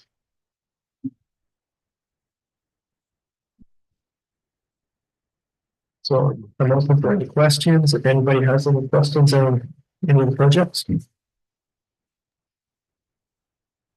I think it's incredible that it's 210,000 for windows. I can believe it, but I think it's unbelievable. I think that back to the importance of, again, of that sustainability piece, because these are, and I think I mentioned it again earlier in the committee and policy committee, that the district is also, and rightly so, bound by building code for public buildings. And so what I think, yes, the cost is high, but I think what we're getting, we're stealing your thunder, but what we're getting are very high, right, energy efficient windows for, ensuring kids cool in hot, in the heat, and warm in the cold. Yeah, and reducing the costs. Yes. They're insulating and all of that. Like it's they're well worth the money, but it's incredible that it costs so much money.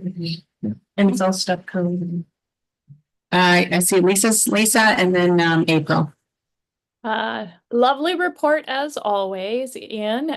My one question that I ask every single time is what happens to the bigger projects that we've had on the books forever for the public, like the rebuild at the expansion and seismics at Howe Sound Secondary, for example.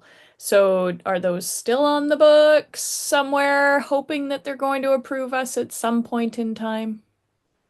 Yeah, so the Howe Sound Secondary expansion and seismic upgrade is will be moved forward again this year. That submission is at the end of June. So yeah, we're not. I think sorry to cut you off, but I'd like to finish the conversation regarding the AFG as we have a recommendation. So April, is yours regarding the AFG? Yeah, I just wanted to add, you've got a number here, 1, 2, 5, 6, 7. Yeah. How much of, do you have a thought about what percentage of any of those supplies are going to be affected by tariffs or any of those things? Like how much could this go up? Well, luckily, much of the parts and pieces of this annual facility grant plan are we've already secured, or they're made in or available in Canada. So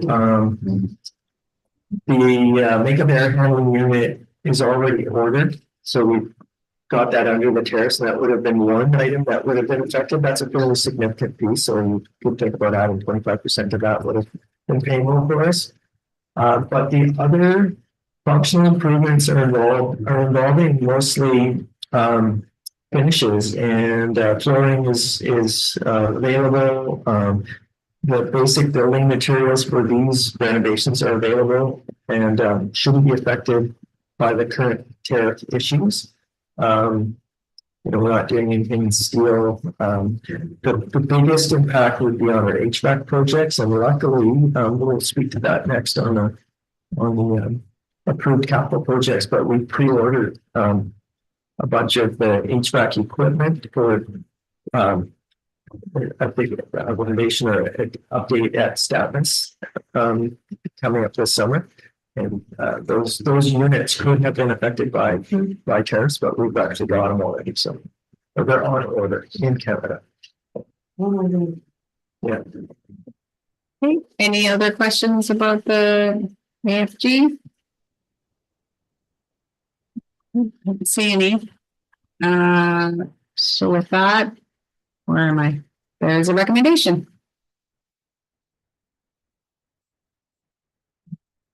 That the Board of Education approve the 2025-2026 annual facilities grant as presented. Thank you, Melissa. Second for that. Thank you, April. Any further discussion? I'll just add one point. So I did talk to Ian earlier about the demolition at Blackwater Creek. And it was supposed to occur over spring break, but it was a permitting issue. No, wait, no permit. Not for a minute, take it up, so put it up, maybe just take it down. So, right, not hearing any further discussion, any objections? Seeing and hearing none, and that's carried. Thank you. All right, so that brings us to our international fees. And Faisal, I see you've been online for quite some time. And I think, I'm not sure if you heard or not. I'm not sure if you heard me or not, but we can't turn the camera on here for you to from the room. So I think you can see us individually, but not the room. Not a problem. This should be relatively expeditious. So the proposal is, if we can go to the next slide, and I'll just give you a little background.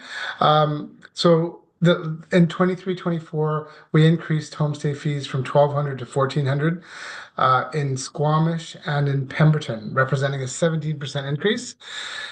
In Whistler, we did not do the same increase. The last increase we did in Whistler was in 2019, so 6 years ago, with a 25% increase.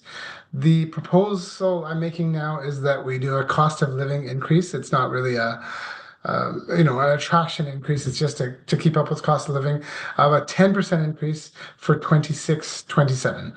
I know the board always likes to see comparables, so I did provide those. We don't need to discuss them deeply, but this was a kind of a census of the people who participated in a survey. So these are fees across the province for people who have participated, just for your reference. So Squamish and Pemberton are right in line with West Vancouver.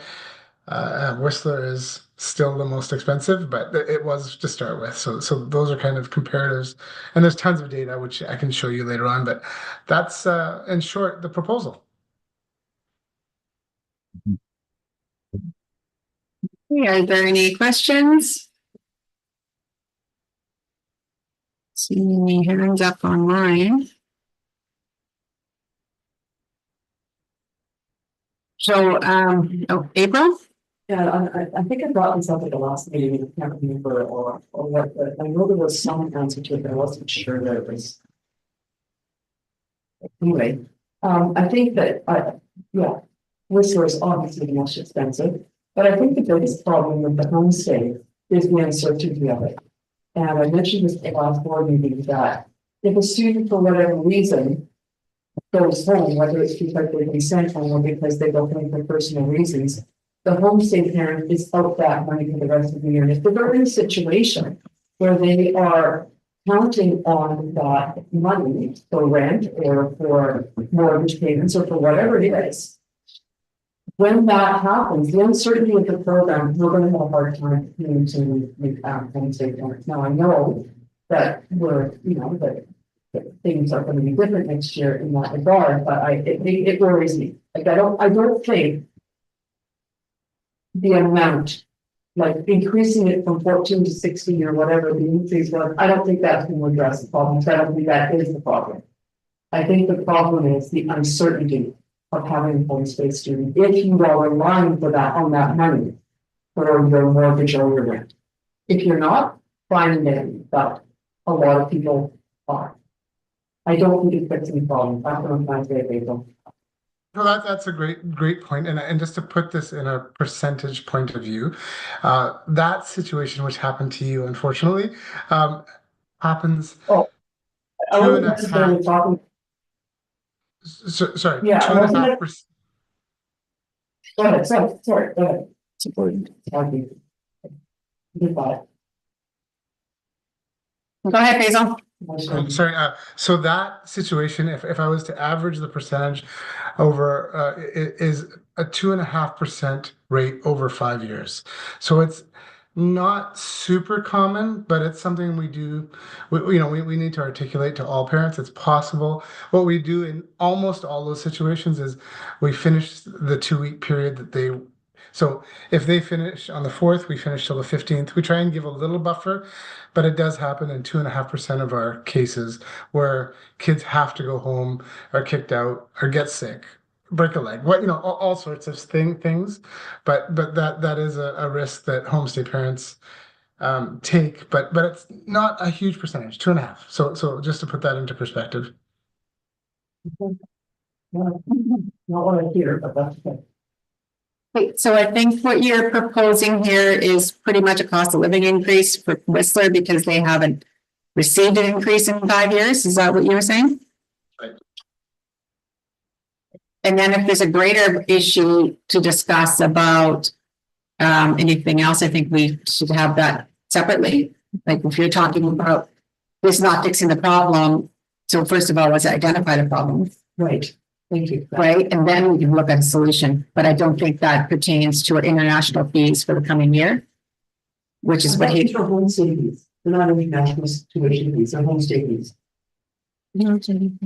So yeah, it was homestay fees, it was correct, but I'll point out respectfully that review was provided. It was voted on, it was supported by the board, so. Sorry. In camera. Yeah. So the next opportunity to suggest a change in practice, which would be that would be the time to bring it up when we do another review. But we're voting on this, right?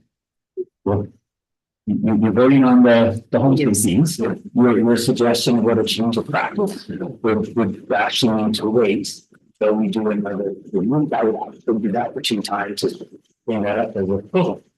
And just a reminder that this is not for next year, this is for the following year, correct? Yes. 26, 27. Yeah, point. So it does fall under international education program. The only recommended changes are regarding the homestay. Right. So.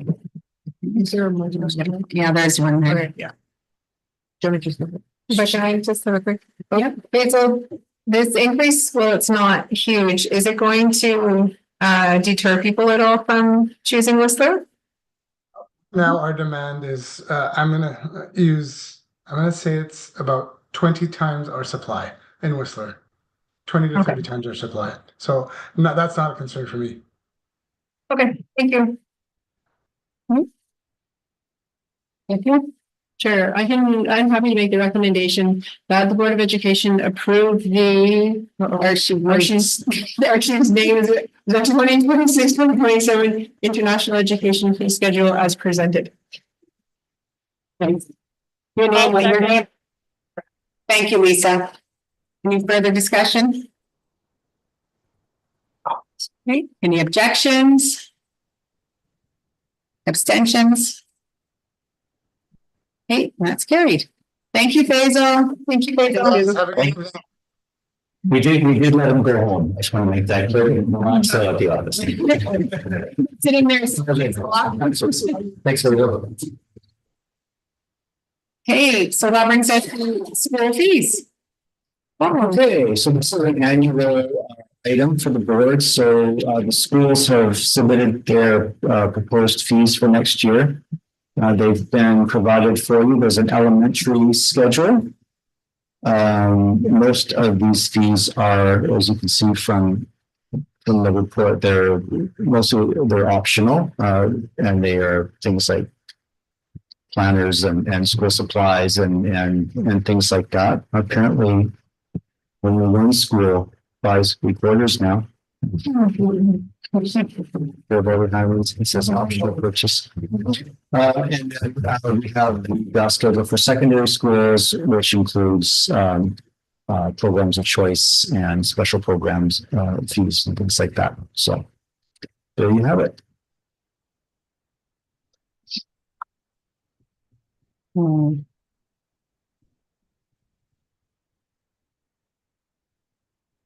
I'll mention as we do, of course, if there are families who are struggling, we absolutely do have the means to support families, and that's done obviously discreetly and stigma free. So just in case there are concerns or questions about some of the fees, we do have the means to support our families. Okay, with that, there's a recommendation. If there are no further questions. Actually, I have a question, Paul. Can you talk to the individual supply packages? Is there a reason why we don't do like a huge bulk purchase. And I know there is, and I can't remember what the answer to that was, but there might be some people in the public who have the same question. Why we don't do a big bulk purchase and then distribute it? I think we do, or maybe they do, yeah? Well, do you mean at the district level or? Well, maybe at the district level and then distribute those items. Well, each school has their own sort of,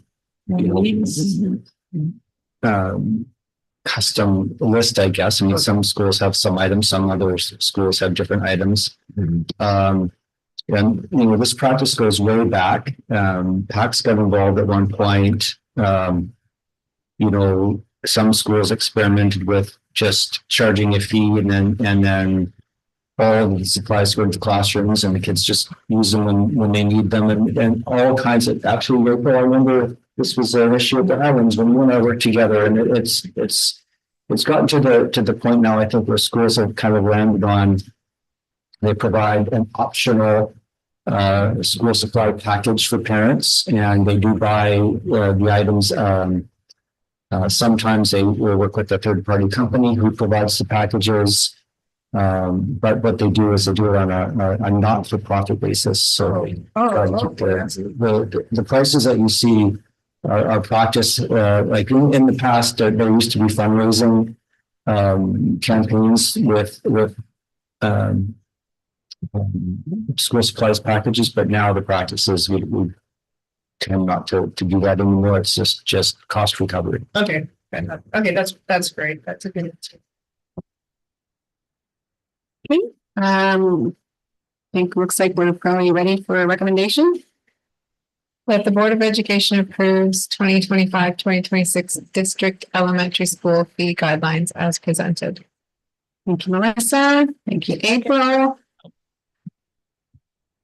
Any further discussion? Any objections? Abstentions? Okay, and that's carried. One more. That the Board of Education approves 2025-2026 district secondary school fee guidelines as presented. Thanks, Melissa. Second for that. Thank you, April. Any objections? Okay. Abstentions? Hearing none, that's carried. We don't have any items to be brought out of camera. But here we have bylaws. And that is Danielle and Ian. You speaking to that or? Capital plan? Yeah, so we received our funding agreement from the ministry, which identifies the projects that we submitted under our minor capital submission last year. This is the list of projects that were approved. And this speaks to that HVAC project I was speaking about during the AFG presentation, where we were able to secure unit ventilators in advance. And part of this bylaw that we're asking for today is for this funding agreement. But we're given early announcement often from the ministry about what we should expect to see with a fairly high certainty of 99.1%. So that gives us the ability to go out and purchase some stuff that we think might be affected by tariffs, or just we want to get it before other districts may get the same thing, and then we'll be trying to source things that we can. Anyway, so this is the list of the projects that has been approved, and there are 5 projects in the list. First, highest dollar amount project is at Statmas, and it's under the School Enhancement Program, which is SEP under the ministry background. And it's for HVAC upgrades in the amount of $900,000. And this is all of the unit ventilators in the school. So last year there was a boiler plant upgrade. This is the phase 2 of that project, where Now, the boilers are there, the distribution and the devices that actually put the heat into the room and move the air, they're being replaced this year. So it's a fairly significant project and fairly high dollar. And that's $900,000. This next one is phased as well. It's under the CNCP program, so that's Carbon Neutral Capital Program, the Ministry of Education. It's HVAC upgrades again, and we received $500,000. We had actually asked for $850,000, so the ministry shorted us a bit on this, but they gave us the heads up that that may occur. And you know, would we accept 500 instead of 850? Of course, we'll take the 500 and we can work with it. So this is a phase project for energy efficiency upgrades to the HVAC system at Myrtle Hill. And it's controls, fan controls, pump controls, distribution controls, things like that. So do we have to find the extra 350? No, or we just cut back on the Yeah, so instead of a two-phase, we submitted this as a two-phase project. Yeah. It may get covered under the second phase, the 300,000 short. Right. Or we'll three-phase it. And so we had those discussions with the ministry. I'm not worried that we're not going to get the full balance of what we asked for. It's just the number of phases that may stretch the project out instead of a 2-year completion date to a 3-year completion date. But the systems will function in those phases. It's not like we'll have sections of the school that don't work, or distribution of heat and air and all that, those kinds of things will continue in the schools. It's just some of the optimization would end up taking possibly a year longer than the original plan. Okay, thank you. And then next on the list are there's 2 food infrastructure program grant amounts that we received. This is different than the food infrastructure program that Darren looks after. This is specific to equipment, kitchen equipment. And so this fund that I have access to is to buy things like dishwashers, ranges, exhaust hoods, fridges, things like that. Similar things to what Mary can get, but this can help us with upgrading existing equipment in existing kitchens, or getting new pieces that didn't exist, another piece of equipment that would make sense in a kitchen. So we received just going to see here. Or have it if you want. Yeah, we received 91,000 at Valley Cliff for new kitchen equipment, and then 65,000 at Don Ross. So if you noticed on the AFG, there's some money for functional improvements at Valley Cliff for kitchen space. And then there was also $10,000 in the AFG under Don Ross. And that's for additional power and additional venting for these pieces of equipment upgrade for the existing kitchen at Don Ross. And then the last piece of the minor capital funding that we received was a new universally accessible playground equipment grant for $200,000. That's at Squamish Elementary. So I'm not sure if any Squamish Elementary folks are watching right now, and but of course we'll share this with them. Pat, I've been advocating for this, and we've been telling them, we tend to get a playground every 2 years, and we felt this was coming, so we're really pleased. Yeah, this is the response for this work. And I will also say, I know you've proved this, but just thank you to Ian again, because knowing where the funding sources are in order to continue to support the Feeding Futures program, and being able to again go through either capital or AFG and then combining them together under the roles they have and what you can and can't apply for. I think it's going to really help us provide more equity in access to food programming for students as we move forward. So thank you. Mm-hmm. Yeah, that thought kind of went through my head when you said we got this money from FIP for the kitchen equipment, but then we had to get the $10,000 to invent it from paper grant. Yeah. Whoa, that's a lot of balls in the air. And it's all going straightforward. Thanks, Ian, for all your work and keeping it all running smoothly and fun. Yeah, that's great. No problem. We have a good team. Great team. Right. So we. Yeah, it looks like. I'm not seeing any of the hands. Read this recommendation. So we have, well, we have 2 recommendations there. Maybe if you volunteered for the first one, someone else will volunteer for the second one. I'll go ahead. All right. The first recommendation is that the Board of Education unanimously agree to waive the requirement that the first, second, and third reading of school district number 48 Sea to Sky Capital Plan Bylaw number 2025-26 CPSD 48-01 be given on different dates. Thank you, Cynthia. Second for that. Thank you, April. Any further discussion? Any objections? Hearing none, and that's carried. Shall I carry on? If you so choose. Okay.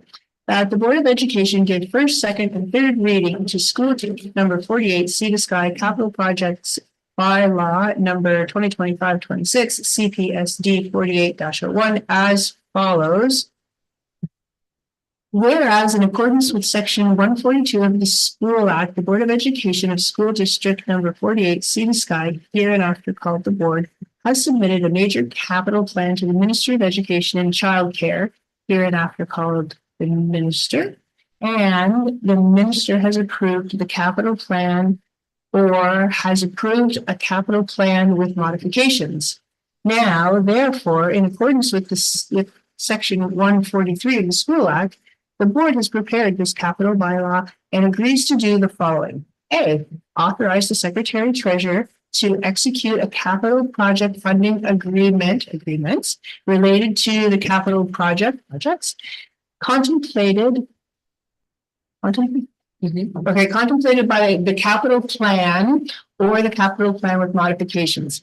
B, upon ministerial approval to proceed, commence capital projects and proceed diligently using its best efforts to complete each capital project sustainability substantially as directed by the Minister. C, observe and comply with any order, regulation, or policy of the Minister as may be applicable to the Board or the capital projects. And D, maintain proper books of account and other information and documents with respect to the affairs of the capital projects as may be prescribed by the Minister. Now, therefore, the Board enacts the following. 1, the capital bylaw of the Board for the 2025-26 capital plans as approved by the Minister to include the supported capital projects specified in the letter addressed to the Secretary Treasurer and Superintendent dated March 25th, 2025 is hereby adopted. 2, the capital bylaw may be cited as School District number 48 Sea to Sky Capital Bylaw number 2025-26 CPSD 48-01. Read a first time the 9th day of April 2025, read a second time the 9th day of April 2025, read a third time past the 9th day of April 2025. Thank you, Cynthia. Second for that. Thank you, Melissa. Any further discussion? Okay, any objections? Abstentions? Okay, hearing none, and that's carried. Thank you very much, and thank you, Ian. Do we have any questions of clarification from the public? Yes. There is a question from our union president, QP union president, and it's regarding the partner group meeting document. In the future, can the documents that will be discussed live in meetings be available to the public when an agenda is being sent out? I believe, I'm sorry, I thought that. It's because we sent it out on Monday. Okay, so friendly reminder that our bylaw, our policy does allow us, actually it is Monday is the deadline. We do our best to get things out to folks, but I honestly didn't, I provide the time for Archie and I didn't have the time to have it ready for folks on Friday. So just respectfully, I do have until Monday and we'll ask the public to review that document in time. Oh, okay. Thank you, Christina. We'll do our best. The intent is to ensure that you have that ahead of time. And Monday. my presentation, I just finished yesterday, so it was kind of a just in time. Okay, it's okay. Thank you, fair enough. Yep. And that was it? That, let me just double check, okay.